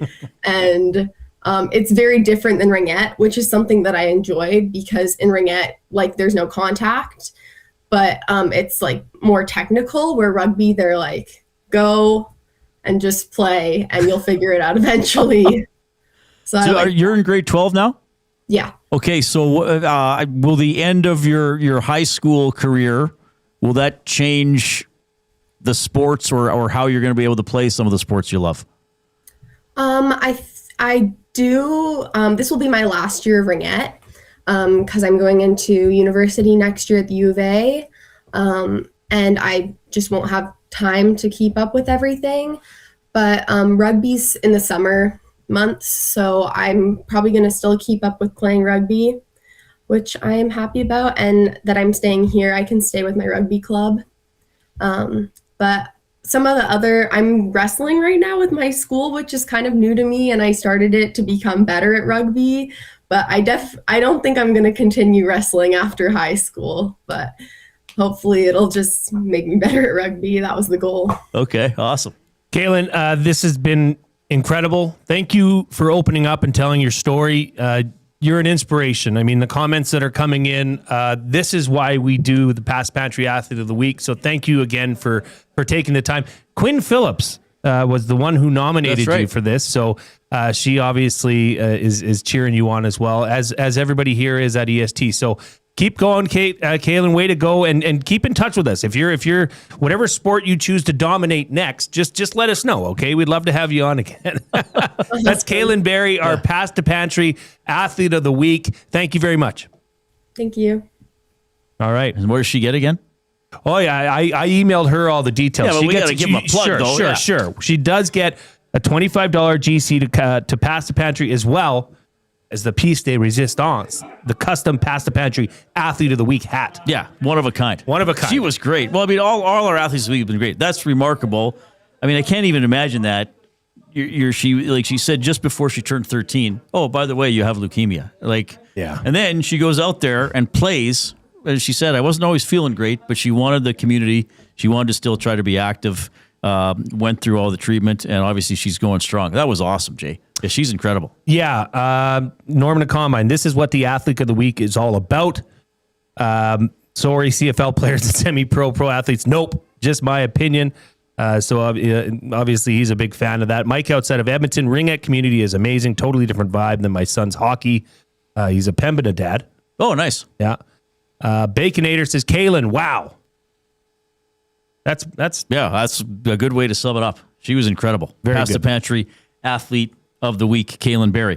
All right, if you're on YouTube, give us a thumbs up. We need 15 thumbs for 100. So I think it's at the point. Don't give us the thumbs up if you haven't thumbed up the show. Give one for Kaylin. There you go. She was great. Oilers and Wings coming up at 7 o'clock tonight. We'll get to some of Tom Gazzola's storylines. He's going to join us at about 20 after 5. And we're going to talk about long underwear when we get back. Two guys and a goalie. Hired or fired. Of the last 10 years, Cam Talbot would be at or near the top of the list for the Oilers, the one that got away. Does that have a time limit? Let's go back. We'll use the McDavid era. Yeah, I would have to say he's kind of one that got away. I never understood the signing of Mikko Koskinen. It's not like he was shooting the lights out. Two guys and a goalie, presented by GS Construction. Tuesday and Thursday afternoons at noon, only on Edmonton Sports Talk, your clear choice for Edmonton sports. Looking for quality building materials and friendly advice? Visit us at Windsor Plywood Leduc, family owned and locally run since 1993. From interior materials for doors, flooring, baseboards, and all the finishing touches to all you need for your outdoor projects like cedar lumber for decks and fences. Plus, all the plywood you'd need. Our full-time on-staff carpenter can help with anything odd-sized or custom. And from domestic hardwoods to exotic selections, we've got you covered. And if we don't have it, we'll track it down for you. Windsor Plywood Leduc. We're the experts you need to know. Weiss Johnson, whoa.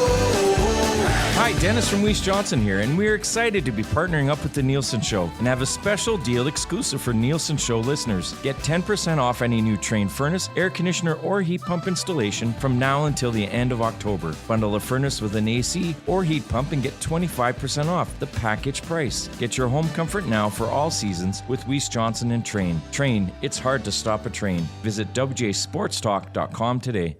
You could set up your Christmas tree in the last available spot in the house, or you can create the space you need with Sentinel Storage. Get the most out of Christmas. Buy Canadian, store Canadian. Try 4 weeks free. Visit sentinelstorage.ca.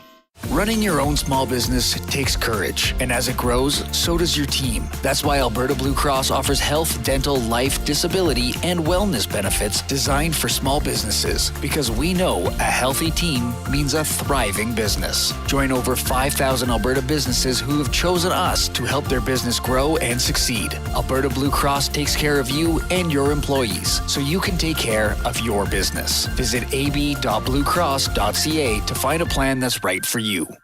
At Mind 360, we invite you to embark on your mental health journey in a safe and comfortable space. Conveniently located in St. Albert, Mind 360 has a diverse team of experienced clinicians that offer a broad range of tailored services for children, adults, and families. Furthermore, we are very proud to serve our military, veterans, and first responders. If you're looking for counseling, treatment, or assessment, understand that you are not alone. Contact Mind 360 at mind360.ca to book an appointment today.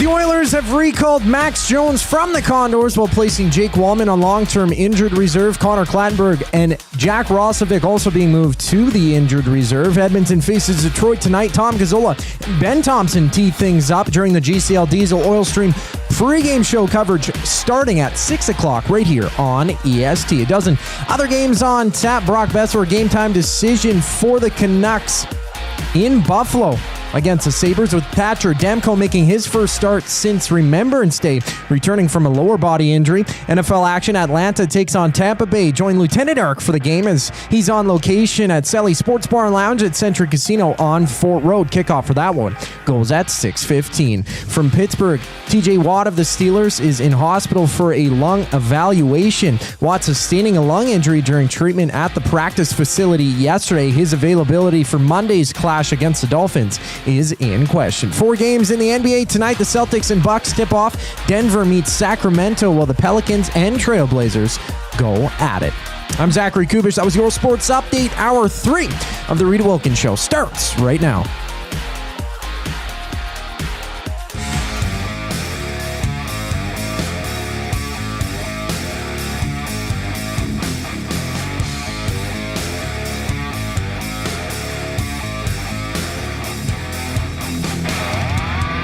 So we better do clue number 4 in the Hudson's Canada's Pub Mystery Athlete of the Game. We do not have a winner yet, apparently. Now, you must text your guesses to 780-218-9999. That's the afternoon inbox presented by River Cree Resort and Casino, home of the Kitchen Restaurant. Sundays and Mondays, 50% off the entire menu. That's Sundays and Mondays, 5 p.m. until close. So the first correct answer will win a $25 GC to Hudson's Canada's Pub, maximum 3 guesses per person. The 4th clue is with an E. And it was specifically a small e, lowercase. So the clues are retired Raptors, 6'6", with an E. Those are the clues. If we need a 5th clue, I'll give it out maybe when Tom comes on. If we do. Somebody should get it now, I would think. Given the history of our audience, they're sharp, they're on top of things, they can read my mind. I mean, I was hesitant to even prepare more than 2 clues, given how it usually goes. And you were like, no, Reid, have 5 ready. So, okay, I got 5 ready. We've used 4. We'll see if we need any more. You're incredible. Why are you... Well, thank you, first of all. I mean, I like this side of you, Reid. This is not a side. This is me. This is for an actual gift certificate to Hudson. This is me. And I just love the anger that's inside of you coming out. I'm not angry. I can feel your anger. Who's saying that? I just love it. All right. Palpatines and cream. The off-topic topic for William Huff. We got a lot of submissions earlier. Let's revisit that. We may have some new people in, or we want to get back to some. What's your favorite non-traditional ice cream flavor? So what was the flavor of the ice cream cake that was dropped off again, Coob?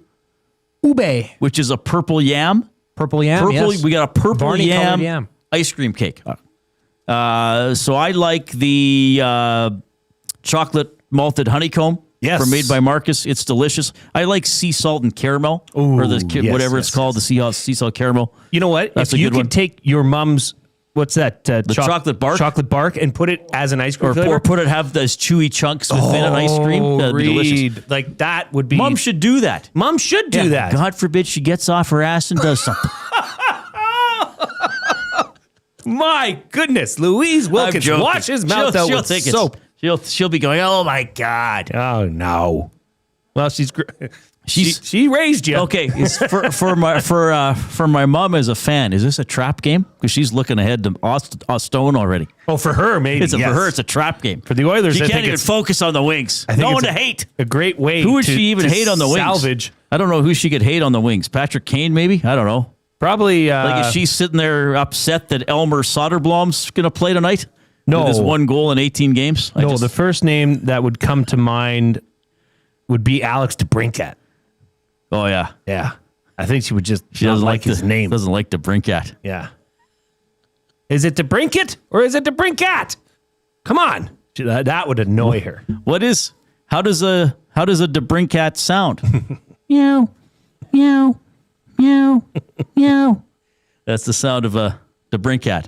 Oilers Red Wings at 7:00. Same lineup for the Oilers that lost to Buffalo in overtime a couple days ago. They're 13-11-6. The Red Wings have won 3 straight. They are 17-11-3. Skinner versus Talbot is your expected goaltending matchup. Tom Gazzola will dive deeper into this and who knows what else in about 15 minutes. What are your thoughts? This coming in from Timber Woodsman. Oh, bubblegum ice cream. That's fine. Like as a kid, you would have it, but you ain't. I certainly wasn't spitting out that gum.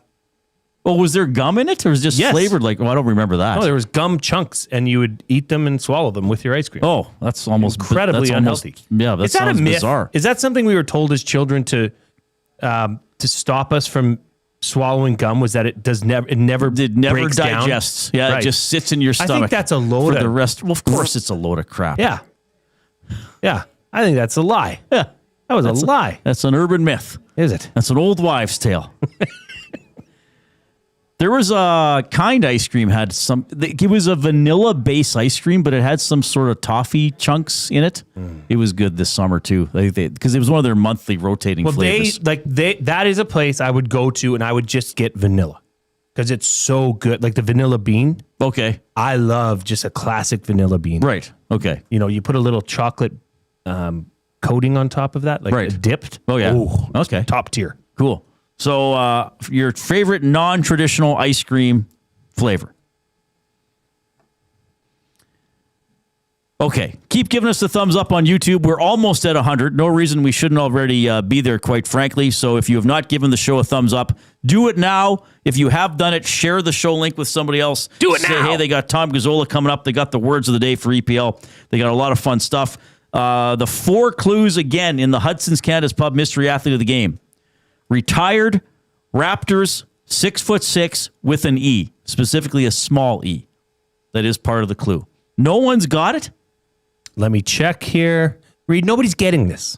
Are people even guessing anybody? Yes.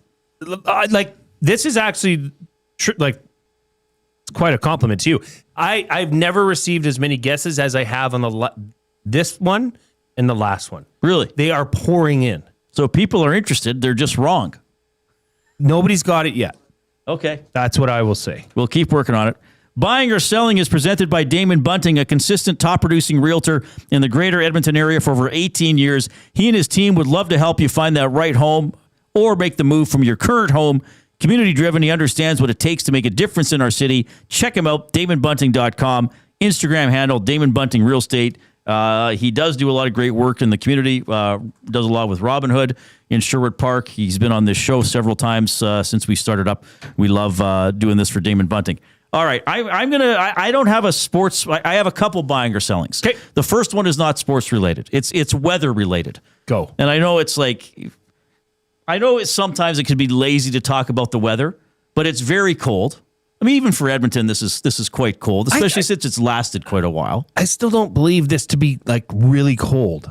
I think of cold. Once it's below -20, I start to think of it as actually cold. But below -30, I think of it extremely cold. And then it's also how long it lasts. 2 days of -20, whatever. I mean, this has been 4 or 5 days with more days ahead. Yeah, but the wind. But I thought, and the wind makes it worse. I think today's the windiest.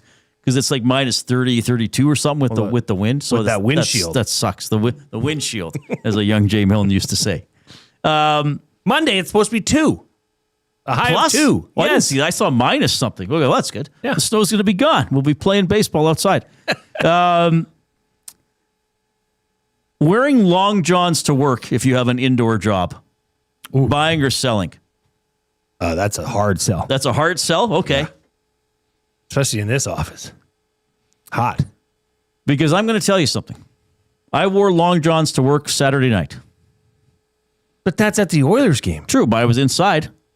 Oh, but Reid, I haven't sat in the press box, but I've sat up in loge seating. Yes. It is so cold. I mean, Gage was telling me how cold it was. If Gage is cold, he wore a scarf on Tuesday. The entire cold. Game. Yeah. The walk back to his car was warmer than sitting up in the press box. There are some nights Not in this, but maybe when it's been like -8, where I've been like, thank God the game's going to end and I can go outside and warm up on my way to the car. That's terrible. Why is that? Do you know? They have to keep it cold for the ice conditions, and then when the people come in, it tends to warm up. Now, I'm not as cold as when I worked at Ched, because I'd be there 3.5 hours before the game. A totally empty building, right? And then I'd be there a little later. The year there were no fans in the building for the 56-game season, all Canadian, so we were on Loge level for that. Right. I wore my gloves at a toque the entire game, plus my coat. Now I don't take off my coat. But Saturday, I wore long johns under my suit, and I considered wearing long johns both Tuesday and today, but I ultimately decided not to. So do you think that's acceptable? Sissy move by me? No. Hey, whatever it takes to keep you comfortable. How can you do your job if you're shivering? How can you focus on the game if you're cold? Right. Reid, I say bundle up, baby. And I mean, hey, honestly, if it helps you wearing long johns here, go ahead. Well, specifically, though, for me, it would be under suit pants, which are quite light. And the fact that then I'm in that rink for 3 hours later. Suit pants serve about the same purpose as a windbreaker. Right. Don't do nothing. You might as well be out there naked. If I just, like yesterday, when I'm here wearing jeans and I'm not doing anything outside, I'm not even considering wearing long johns. But denim is a heavier material. Sure. Right? The suit pant material is quite thin. I don't blame you at all for wearing long johns. I don't know the last time I've worn long johns. I guess like I wear like tights when I ski, but they're not that waffle board long john material. Why are they called long johns? That's the bigger question. Oh, I can't remember. I'm sure I looked it up at some point. But when you were out shoveling this morning? Yeah. So when I went out and shoveled this morning, I just wore 2 pairs of sweats. Oh. Like I don't like being cold. Well, you're creative. I had my new boots on. I just had a pair of sweats, and I was like, oh, I'll just put another pair of sweats on over top and go out and shovel. Yeah. I just wore jeans outside. Okay. See, here's the thing with me. If my hands are warm, I'm generally okay. If my hands get cold, that's bad. Then my whole body starts getting cold. Right. If I can keep my hands warm for whatever reason, and I just had my hood up, I didn't even have a toque on. If I can keep these puppies warm, I'm good. Yeah, see, I usually wear a toque. Like, I hate having cold ears. Now, having said that, even though I'm talking about long johns, I mean, when it's really cold, if you were forced to have something exposed, I would say my legs. Like, okay, if I got to wear shorts and walk 6 blocks in -20, and I've run slightly below zero temperatures, like long sleeve running shirt and shorts, because you get going. But the reason for the long johns would be the extended time in the press box. Yes. Not moving, cold up there. You know, top would be warm, and then your legs are like shaking. You know what? Maddie has a vest that you press a button and it sends heat throughout the vest. That should be something you should look into. Really? Yes. It's a nice stylish vest. It's like a down-filled vest. Interesting. But you press a button, it's plug-in. So when you're sitting in the press box, you gotta look plug stylish. your clothes in? Well, just when you get home, you plug it in. Oh, it charges? Charges. Oh, wow. Yeah, I did not it's hear a little that. bit. My wife has heated gloves, same thing. Oh, I didn't They just know have a that. little battery. Yeah. Oh, okay. You should look into that because you'd be stylish. And warm. And warm. Fashionable and functionable. Because I always say function over fashion. If you can get both, why not? All right. Buying or selling. Bo Levi Mitchell is a top 5 all-time CFL quarterback. He re-signed, as you may have heard on Chet Palmer's report, he got a 2-year extension from the Stripey Cats. I think he means Hamilton. I think he does. No. Fastest quarterback ever to 110 wins. Record of 110, 46-2, 35. Probably going to play till he's almost 40. He's not top 5? No, not right now. Okay. Who's clearly better than Bo? Ricky Ray, Anthony Calvillo, Danny McManus. Oh, Danny McManus is not better than Bo Levi Mitchell. I love Ricky Ray. I think even that's a debate. Passing? Yes. Not even close. Oh, Henrique Henry Burris. No, I would take Bo over Hank. What? Bo's extremely talented. Okay, Doug Flutie. Is he better than Doug Flutie? Is he better than Matt Dunnigan? Probably. What? I don't understand the infatuation around this office with Bo Levi I'm not Mitchell. infatuated with him. I just have to admit, as much as I might not care for his personality or a couple of the teams he's played for, well, one of them, he's an excellent quarterback. He can make a lot of throws. He's remained very good into his mid-30s. He's going to play for 2 more years. How many Grey Cups does Bo Levi Mitchell have? I believe he has 2, doesn't he? Does he? I mean, I don't know. Are you going to, if you're going to, yeah, okay, maybe Danny McManus, okay. Is he the greatest Hamilton quarterback ever? I don't even know if you can say that. He hasn't been there long enough. I don't know, Reid. He's pretty talented. Grey Cup 2014 and 2018. He was also the Grey Cup MVP in both those games. Is he better than Mike Riley? Would you take Bo Levi Mitchell, prime Bo Levi Mitchell, or prime Michael Riley? That's a good question. That is a good question. No, but the thing is, Bo's longevity is going to help him against a player like Riley, right? But did Riley leave the game because of health? Or was he just done? He'd accomplished what he wanted. Yeah, I think he wanted to move on. Yeah.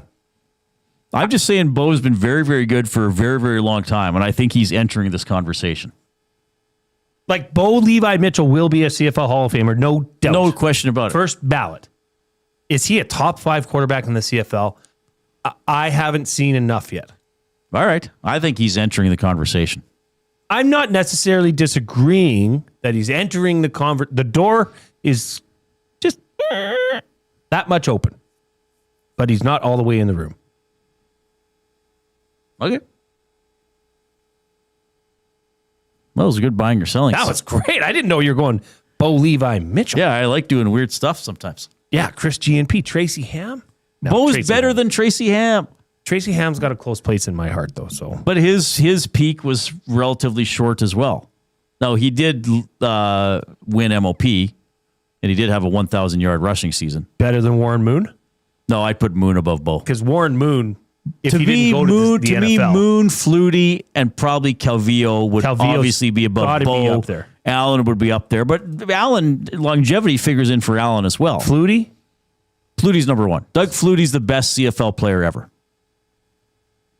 I could get down with that. Yeah. Because he kind of embodied what a CFL quarterback is. Right. Beat you with his leg. And beat 3 with his different arm. teams. He won. He was an American guy that came up and embraced it and went back to the NFL and talked about how great the CFL is. Like he won on a lot of different levels. Now Calvillo has the passing record in the Right. CFL, so he'd be unanimous number 1 CFL passing quarterback. Well, and whether it's fair or not, longevity is a part of it. But I think when longevity is because you went down to the NFL, it was cut short. You can't take that away. That's why Warren Moon, we would both put him probably in I'd those put him top in the 5. top 3. Yeah. Yeah. I mean, Ricky Ray won though. 4 Grey Cups. Yeah, Ricky's be pretty high, I guess. Right? I think Bo's got to win 1 more and throw for a lot more, probably play 2 or 3 more years to get into that conversation. Okay. But it is a conversation. That was a great question. I didn't see that coming. I didn't have Bo Levi on my bingo card. Well, we're Long Johns. I tend to surprise people. I tend to surprise people sometimes with the mystery athlete Isn't of the a game. Long John a name of a donut? Sure. The submarine shaped one? Yeah, I think it is. Yeah. I think it is. By the way, I don't know what's going on here. We need 3 thumbs for 100. We're at 97. Who might score tonight? What's your play of the day again? Yes, Oilers -1.5. So they have to win by 2 or more goals. Okay. McDavid power play point. Okay. Draisaitl point. That's been boosted to +400. You can see that over at playalberta.ca. Click on sports. Click on EST specials. All right. 780-218-9999 is the River Cree Resort and Casino inbox. River Cree Resort and Casino, home of Tap 25 Restaurant.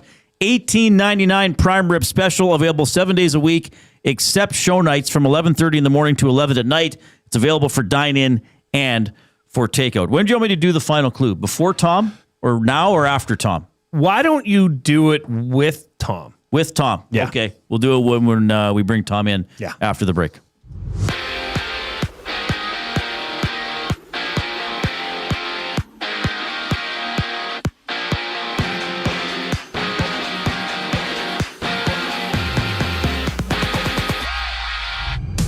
Ahead of tonight, still with Detroit, Edmonton has made a couple roster moves, recalling Max Jones from the AHL, placing Jake Wallman on long-term injured reserve while shifting both Connor Clattenburg and Jack Rossovic to the injured reserve. Join Tom Gazola, Ben Thompson as they preview the action during the GCL Diesel Oil Stream pregame show that airs at 6 right here on EST. A dozen other games on tap, 3 of which are underway midway through the first period. It's 1-0 for the Golden Knights over the Flyers. Zach Whitecloud on the board. And out in Columbus, the Senators have a 1-0 lead over the Blue Jackets. NFL action, Atlanta takes on Tampa Bay. Join Lieutenant Eric for the game at Selly's Sports Bar and Lounge at Century Casino on Fort Road. Kickoff at 6:15. And in Pittsburgh, TJ Watt is in a hospital for lung evaluation, with Watts sustaining a lung injury during treatment at the Steelers practice facility yesterday. His availability for Monday's game against the Dolphins is in question. 4 games in basketball. The Celtics and Bucks tip off. Denver meets Sacramento while the Pelicans and Trailblazers go at it. And for the Grizzlies, Zach Edey is out for some time with a left ankle issue. He'll be reevaluated in a month. After the break, Tom Gazzola checks in with Reid and Jay. I'm Zachary Kubish, keeping you up to date. Hockey is heating up, and so is the excitement on Play Alberta. With casino winners every hour, jackpots worth millions, and revenue that stays in the province, there's never been a better time to sign up. Right now, our listeners can score a $50 free bet when they make a minimum $50 deposit with code EST50. That's code EST50 for a $50 free bet. Start playing with your game sense today to find out if you're Alberta's next winner.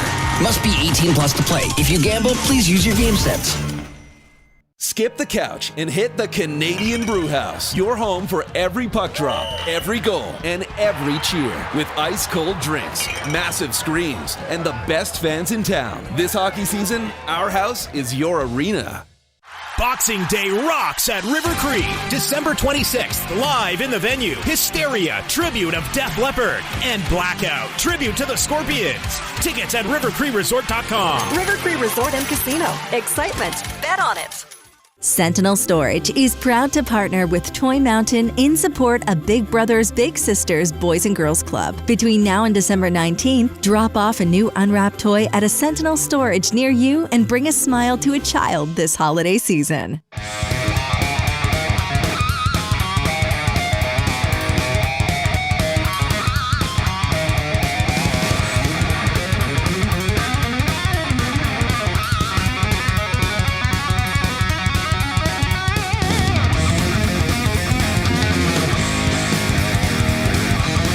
Okay, thanks, Coop.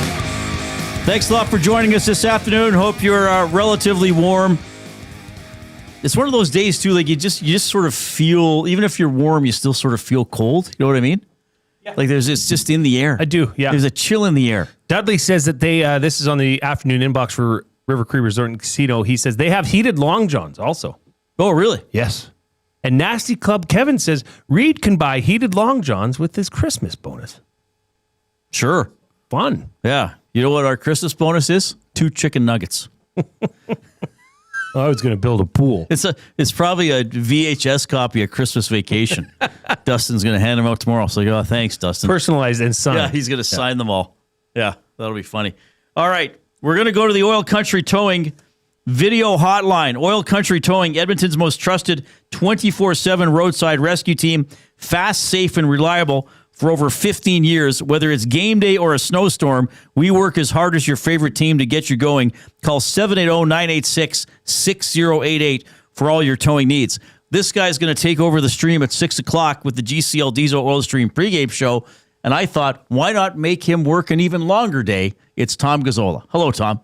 Hi, Rick. I'm honored to be here with you guys. It's actually been a decent day. So staying warm, doing all that good stuff. And you're right about the chill in the air, all that. And I believe it's called a base layer. Okay. I said it in the nasty chat. It's a base layer. Not long johns? You don't say Long Johns anymore?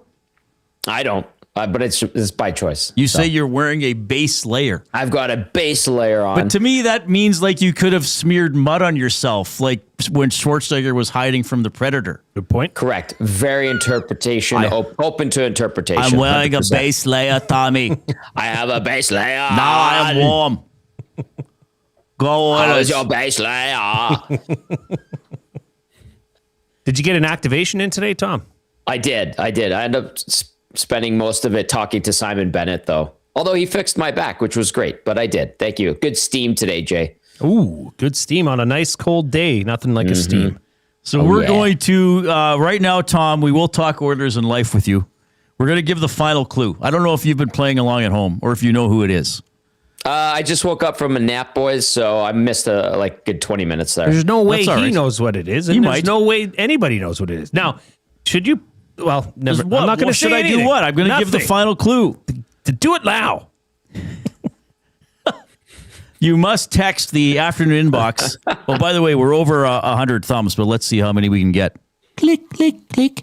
Must you click? Please, please click. Must you click? You must click. Thumb, thumb, thumb. All right. So this is to win a $25 gift card to Hudson's Canada's Pub. You must text in. Somebody got it? No, but for third word of your fifth clue. I don't understand. I'll just do it. It's fine. Oh, capital. Yes, that's what I thought. Okay, good. Good. The fifth clue is sunglasses at night. The fifth clue is sunglasses at night. The other clues are retired Raptors, 6'6", with an E, sunglasses at night. Now, Tom, don't say it. Do you think you know who it is? Nope. Okay. No, Do I'm you think lost. you know the sport? Clues are retired Raptors, 6'6", with an E, small E, and sunglasses at night. Nope. Okay. Somebody will get it. You would think. That's a tricky one today. Oh, I don't know. I don't know how hard they are or not. I just give the clues and let the chips fall where they may. Okay. Okay. It's your show. You do whatever the hell you want. Thanks. We got it. Okay. Let's hold off. Let's hold off until we give that. Okay. What do you think about D2D regrouping, Tom? I think it's a time-honored tradition. And I think we get to watch a lot of it, and it's frustrating as hell if you truly want to enjoy the speed of the game and you want to watch a team play connected. But when they keep going D to D to regroup, it's quite frustrating. That's what I think of D to D regroups. Also, I have let's give a small shout out to off or neutral zone D to D regroups, which I appreciate more because you're getting a quick up going the other way. So yeah, D to D regroups in general are a pain in the ass. I understand you want to maintain possession, but especially in the D zone, they're even worse. But in the neutral zone, I can tolerate them somewhat if you're moving the puck quickly and efficiently. Right. But the Oilers often go They backwards. don't do that. That's right. Not in the neutral zone, perhaps. Oh, they take it all the way back. Yeah. Like there have been times they've got the puck to almost out the blue line and then like, no, we better go back. And then the other team's like, oh, great. They're basically dumping it in for us. Yep, exactly. It is not a quick and connected way to play hockey. So where does this come from, do you think, though? I mean, it's obviously not new, but I feel like the Oilers and some other teams do it a lot. Where does this philosophy come from, do you think? I'll say it again. Like I think it goes back to maintaining possession, setting up your plays and making sure you'll see it on line changes. Obviously, you want to get fresh legs on the ice. You want to keep possession of the puck. It's instead of the old dump and change or dump and chase. You fire it back to your D-man. He circles back behind the net, and then you get the new guys on the ice, and then away you go the other way. I'm all for the possession game, but I like when there's an onus on speed and tempo, and it's actually executed that way. And unfortunately, most teams, including the Oilers, don't do that now because they want to focus on possessing the puck, which is understandable. The good ones, though, guys, are the teams that can move the puck up quick, catch other teams off guard, are alert and aware of when teams are changing and see a quick opening and strike. Those, I think, are usually the elite teams in the National Hockey League. And listen, you'll see it through the evolution of a season. A team progresses and gets more efficient and better and sometimes bolsters its lineup. And and eventually becomes an elite puck moving team. But the old tried and true safe play is the D2D regroup. Rip City Step in the chat says McDavid loves winding up, which is fair. Like I remember going back, I remember when Hitch coached that 2/3 of a season, they had a little sort of off the record powwow with the media during the All-Star break in the Players Lounge, and and Hitch was like, "We got to get McDavid wants the puck earlier. The sooner he gets it, the better." So I get it, take it behind the net and he winds up, but that's not always what the Oilers are doing. Sometimes they're just standing behind their net doing nothing and no one's getting back to get it. But it is a fair point from Rip City Step. That is dangerous to the other team. McDavid bringing it out and taking it up the ice all the way. Trent Frederick. I feel as if we're talking about him a little less than maybe 3 weeks ago. Maybe there's been sort of some exhaustion and acceptance, not happy acceptance, with the fan base that's like, all right, I guess we don't see what he can bring this. Is there any... Because Jay and I were comparing him generally to Connor Brown of 2 years ago. Didn't score for 61, whatever games it was, and then found a role as a third-line penalty killer on the run to Game 7 of the Cup final. Is there a role for Trent Frederick that he can settle into that might be a lesser role than what we were hoping for? Like, is that realistic with his skill set? Yeah, of course. But I don't see why he can't be what they expected him to be. I don't think anybody thought they were signing him and he would turn into a 30-goal scorer and 50-point guy. That's never been his thing. He's in his late 20s and he's capped out at 18 goals and somewhere in the 30-point range, right? That is what I think is acceptable to expect from him. To be the guy from 2 seasons ago, 3 seasons ago with the Boston Bruins, be a poop disturber, get in the grill of the other team. I think that's the more frustrating thing. And like I was listening earlier, and Reid, you made a good point. Like if Trent Frederick had scored on all of his grade A opportunities this season, he might have 4 goals. Right. That's 100% valid. The fact that he's not in and around it, offensively in general, he's just kind of out there floating, it seems like. And I know that's not a good term to use, but that's the type of season he's had. But he's not generally around it. If he was around it, stirring it up, creating it, and he still had trouble getting points, I think people would have more leniency on him. But the fact of the matter is he's like a perimeter player that's just kind of out there for a twirl.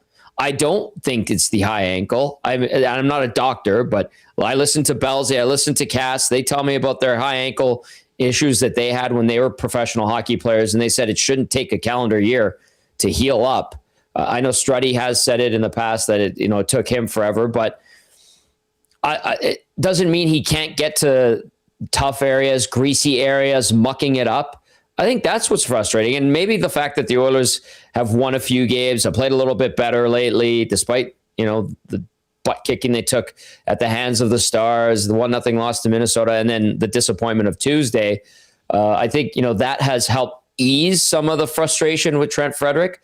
But to the people that are fans of the team that think Trent Frederick is going to be some player that's going to, blossom into a power forward 25 goal, 50-point guy, I think that's unrealistic. But for those that recognize that maybe his ceiling is 15, 20 goals, 10, 15 assists, few fights, getting this team riled up, bringing some energy, I think that's more realistic and that's acceptable to expect from him. He hasn't done it yet. The bottom line is he hasn't done it. So that's what's frustrating. And I get the fans' frustration. And the contract length is surprising to me too when they know. Shocking at the time. Yeah. Where the hell do you give a guy like Trent Frederick 8 years and why? Like what justifies it? And, they did. I know he's really well liked in the room and he was in Boston. And he's a great guy, but it's just the length was silly, and he hasn't really done much in his entire tenure as an Oiler. Tom Gazola joining us here on the Reid Wilkins Show, host of the GCL Diesel Oil Stream pregame show, which will be coming up right after this show at 6 o'clock. Tommy, the biggest question, wonder is what version of this team shows up on a night in, night out basis. Okay, what's the length of time, or what do you need to see, Tom, from sitting up there in the press box? What do you need to see that says to you, Yeah, this team is clicking tonight. You know what, Jay? Usually it's the first 10 to 15 minutes. If they're moving the puck efficiently, minimizing their D-to-D regroups, hustling in the offensive zone, winning puck battles, winning races to pucks, get a save or two, then I would say, you know what, they're in a good spot. I trust them to potentially win this game, at least snag a point. But when it's like this malaise and, they have a little push for a few minutes to open up a game, but they allow the other team to hang around, and then they, get a little bit complacent, and all of a sudden the puck's in their zone for a prolonged period of time, that's when I start to get worried. So the first 10 minutes, I think, is a good barometer. And if you see them moving their feet, making plays, maybe taking a lead, then I think that they're in a good spot. But it's when they just kind of have that nonchalant attitude and pace to their game where I go, you know what, this might be a rough night. This might be a rough night for them. And it's frustrating, I think, for a fan base that wants to see them reach their potential, and maybe they will eventually. But guys, we're 31 games in after tonight. This identity is inconsistency, inability to string wins together, not handling success well. That's the MO of this team so far this season. And I think we have more than enough of a sample size to determine that. Well, we may have to live with this being an inconsistent team, though I have said if this is a 3-1-1 homestand, I'd be encouraged. Mm-hmm. And I would even say Minnesota was not a bad game. They survived the first period and then couldn't score. Yep. And even Buffalo, I don't think was a bad game.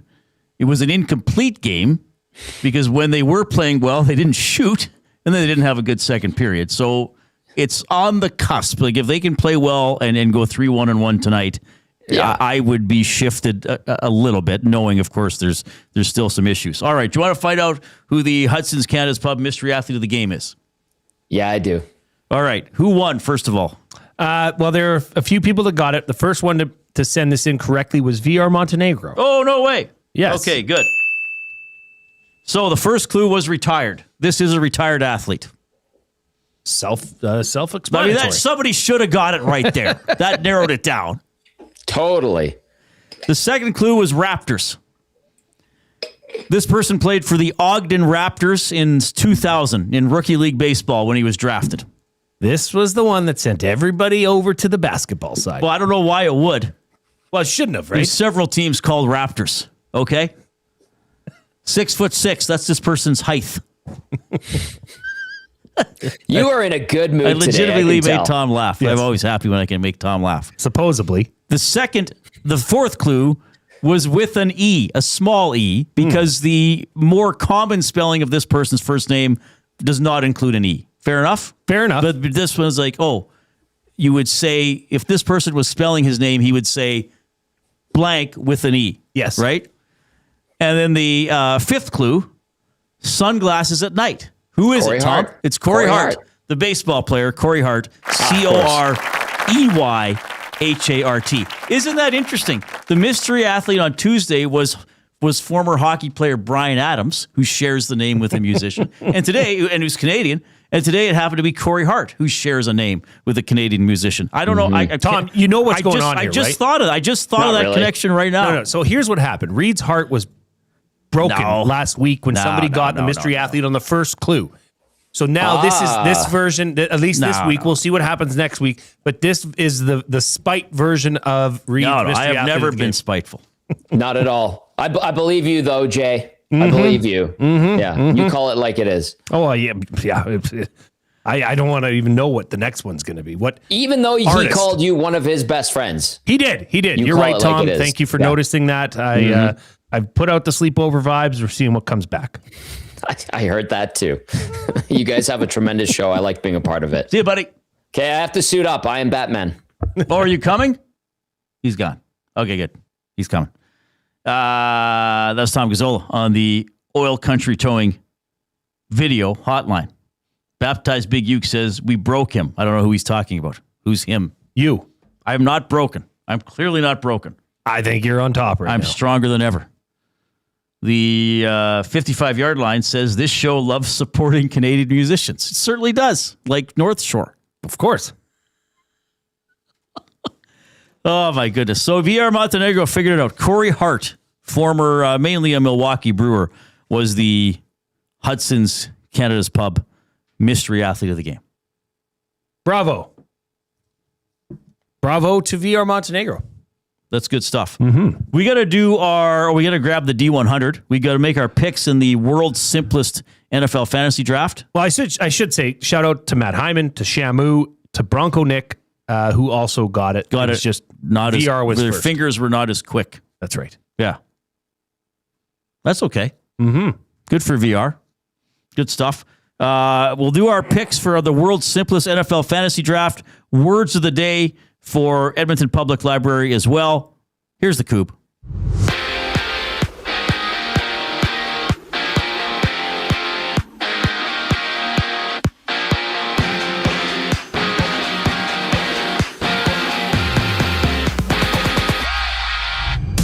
The Oilers have recalled Max Jones from the AHL while placing Jake Wallman on long-term injured reserve. Plus, both Connor Clattenburg and Jack Roslovic have been moved to the injured reserve.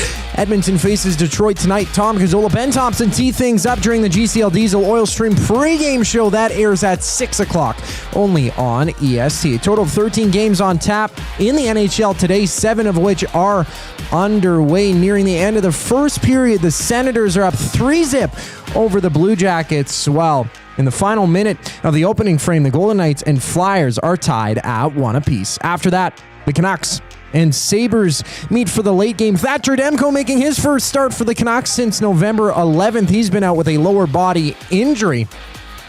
And Brock Besser is a game-time decision for that one. Down in Florida, the Buccaneers take on the Falcons. Swing by Selly Sports Bar and Lounge at Central Casino on Fort Road for the game. Lieutenant Eric on location for that one.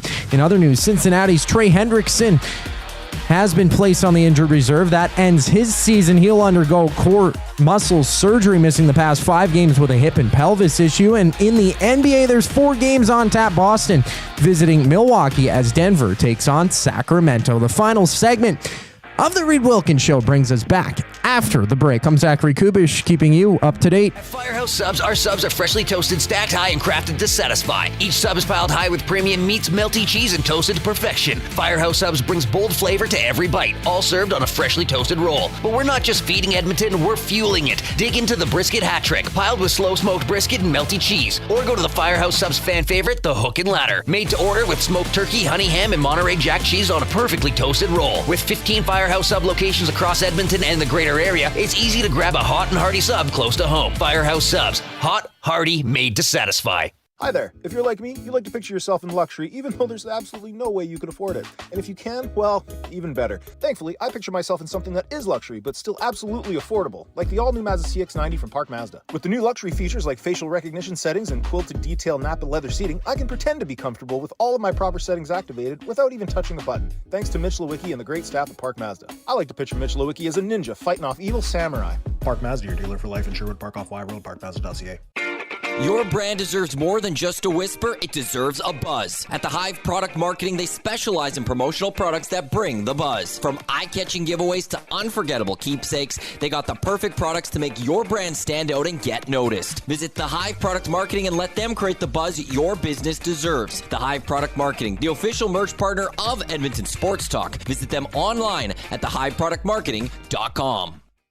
Looking for a winning strategy for your retirement? Contact me, Joaquin Gage at K4 Financial, where expertise meets dedication. I will always look for a careful approach to your retirement, ensuring your financial future is secure. From tailored strategies to clear, actionable advice, I'm here to guide you every step of the way. Don't leave your future to chance. Get in touch with me, Joaquin Gage, today at k4financial.ca or email joaquin.gage@k4financial.ca to start planning for a brighter future and a more secure retirement. Must you click? Click.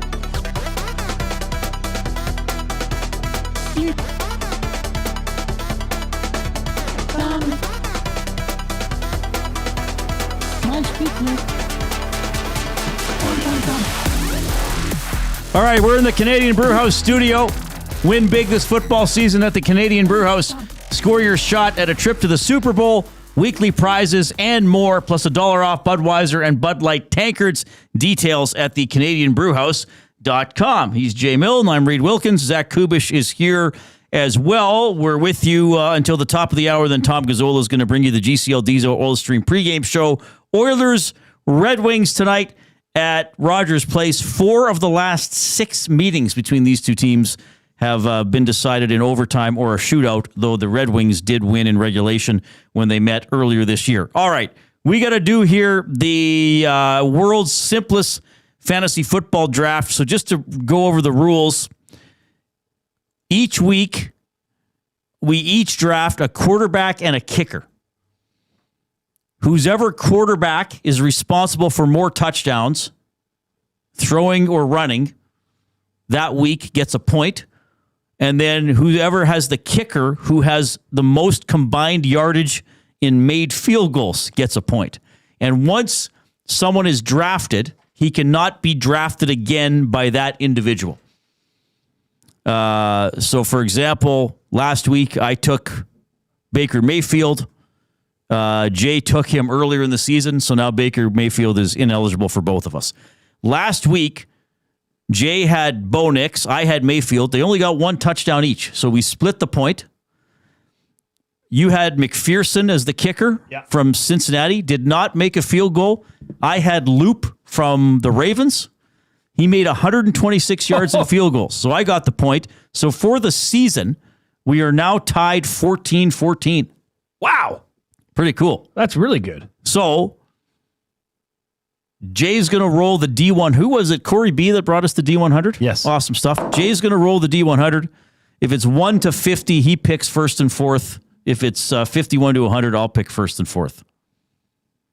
It's rolling. It's kind of like, if you haven't seen a D100, it's basically a big metal ball. 5. So you're going first. Drake May. Okay. Patriots. Quarterback. Hosting the Bills. I'm going to take Caleb Williams from the Bears. I was looking at that. Reid. Yeah, he's available to both of us. Earlier in the season, we didn't want to touch him after last year. It's just the Browns are pesky. And then I'm going to take the Carolina kicker, Ryan Fitzgerald. Carolina still they looking are for a playoff spot. Chuba Hubbard on the team. You know what? I'm going to do the New England stack. I'm going to take Andy Borregales. Oh, okay. What? Right. Oh, okay. Well, no, I just was remembering how to spell it. Oh, he's good. I think I took him. Yeah, I took him in week 9. What did he get you? 32. You had Fairbairn, who got you 183. So you got the kicking point that week. You know what they say about Borregales? I think I hear him kicking now. I think I hear him kicking now. That's right. He's a very, very loud kicker. I think I hear him coming now. He's a very loud kicker. The Supergirl trailer is out. Who came up with a dog with a cape? What's that? Crypto's When in did it. that arrive? Supergirl. I watched Superman for years on television. I never saw a dog with a cape. Character. Isn't that Superwoman? Well, it's called, she's called Supergirl. Okay, but is it the same? It's still what would have been Superwoman, but now they call her Supergirl? I think it's always been called Supergirl. You're thinking Wonder Woman. We're thinking of Wonder Woman. Forgive me. So Crypto's in the trailer, so that's exciting. Who's Crypto? The dog. That's the dog with a cape, is Crypto. He's actually right, Supergirl's dog. Spoiler from the end of the Superman movie. I know some of you haven't seen it. You find out that Crypto is actually her dog. So Supergirl is like Superman cousin, I think. That's the I assume they'll explain the backstory. Is she a girl or a woman? I don't know. They call her Supergirl. Well, the actress is a woman. I think she's 25 or something like that. Okay. And we got to mention this. The Oklahoma City, do you see the Oklahoma City Thunder are 24-1? Very good. They got a 960 winning percentage. So Golden State went 73-9 a few years ago in 15-16. The Bulls went 72-10 in 95-96. Now, the Warriors did not win the championship. They lost in the NBA Finals. So I guess the best season ever would be that Bulls team because they went 72-10 and won the title. Golden State came up short. 24-1. That's crazy. It's hard to believe. That doesn't make any sense. It's hard to believe they're already 25 games into the NBA. Yeah, season. it really is. But that is like, who's going to beat that team? I mean, like, they are boredom. Probably during the regular season, boredom. But okay, so they won last year. Why aren't they bored? Well, I don't know. They're hungry.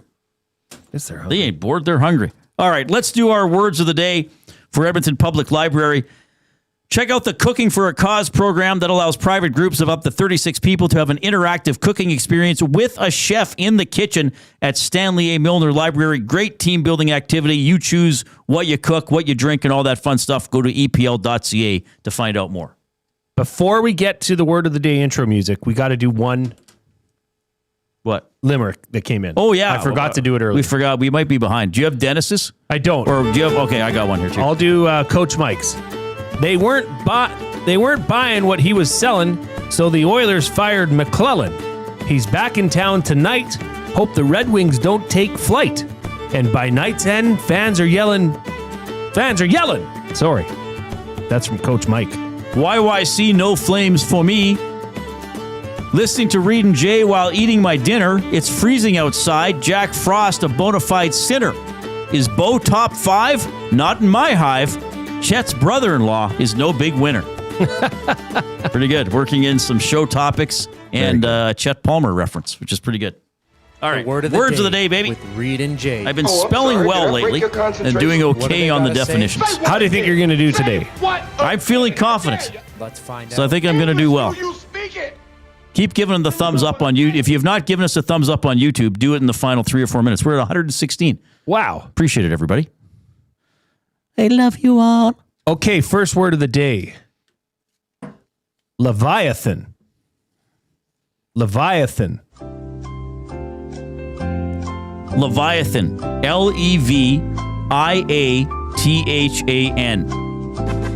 And a leviathan, I believe, is a large sea creature.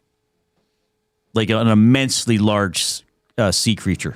You may be correct. No, or any creature. It's an immense creature. Doesn't have to be a sea creature. My bad. Upon further review, Reid, you're right. I initiated my coach's challenge. Well, Leviathan is a word with literary flair that can refer broadly to something very large and powerful, or more narrowly, to a large sea animal. Oh, really? So I was right all around. But here's the other thing. Or a totalitarian state having a vast bureaucracy. Okay. Well, I didn't go that direction. Dual meaning, Leviathan. I didn't go that way. Second word of the day, arroyo. Uh-oh. Say again. Arroyo. Holy crap. Well, this one's going to be tough. I may have hit a wall here. Arroyo. Well, follow my gut, right? That's what you tell me. That's what I tell you. Follow my gut. That's where you find the onion dip. R-O-O-Y-O. R-O-O-Y-O. Arroyo. Was I close? 2 R's, maybe? Arroyo. With an A? A-R-O-Y-O? A-R-R-O-Y-O? Yes, there. Arroyo was the second baseman for the Arizona Diamondbacks from 96 to 99. Wasn't there a Bronson Arroyo? I believe there was. So he might have pitched. A-R-R-O-Y-O. Yes. This is a form of stucco used on houses in hot climates. Good guess. We're going to go to do you want it in a sentence? Sure. The hole is tricky because getting to the green requires hitting over an arroyo, a drainage channel. Well, I just gave it away. Okay. I was going to say it's a type of water hazard, but that's not specifically it. No, that's incorrect. It can be a water hazard, but it's not. A steep-sided gully. Okay. Formed by the action of fast-flowing water in an arid or semi-arid region. So what was the sentence if you hadn't said the thing that gave it away? The hole is tricky because getting to the green requires hitting over an arroyo. Yeah, I probably would have said some sort of I would have said some sort of probably wasteland penalty area in golf, so it wouldn't have been totally correct. Well, That's 2 out okay. of 4. 2 out of 4. I mean, we're not failing. I took a good stab at it, Royal. Took a good stab at it. All right. Oilers Wings at 7. Tom Gazzola is next with the GCL Diesel Oil Stream pregame show. Pleasure to be with you this afternoon. On behalf of Zach Kubish and Jay Milne, I'm Reid Wilkins. Enjoy the game.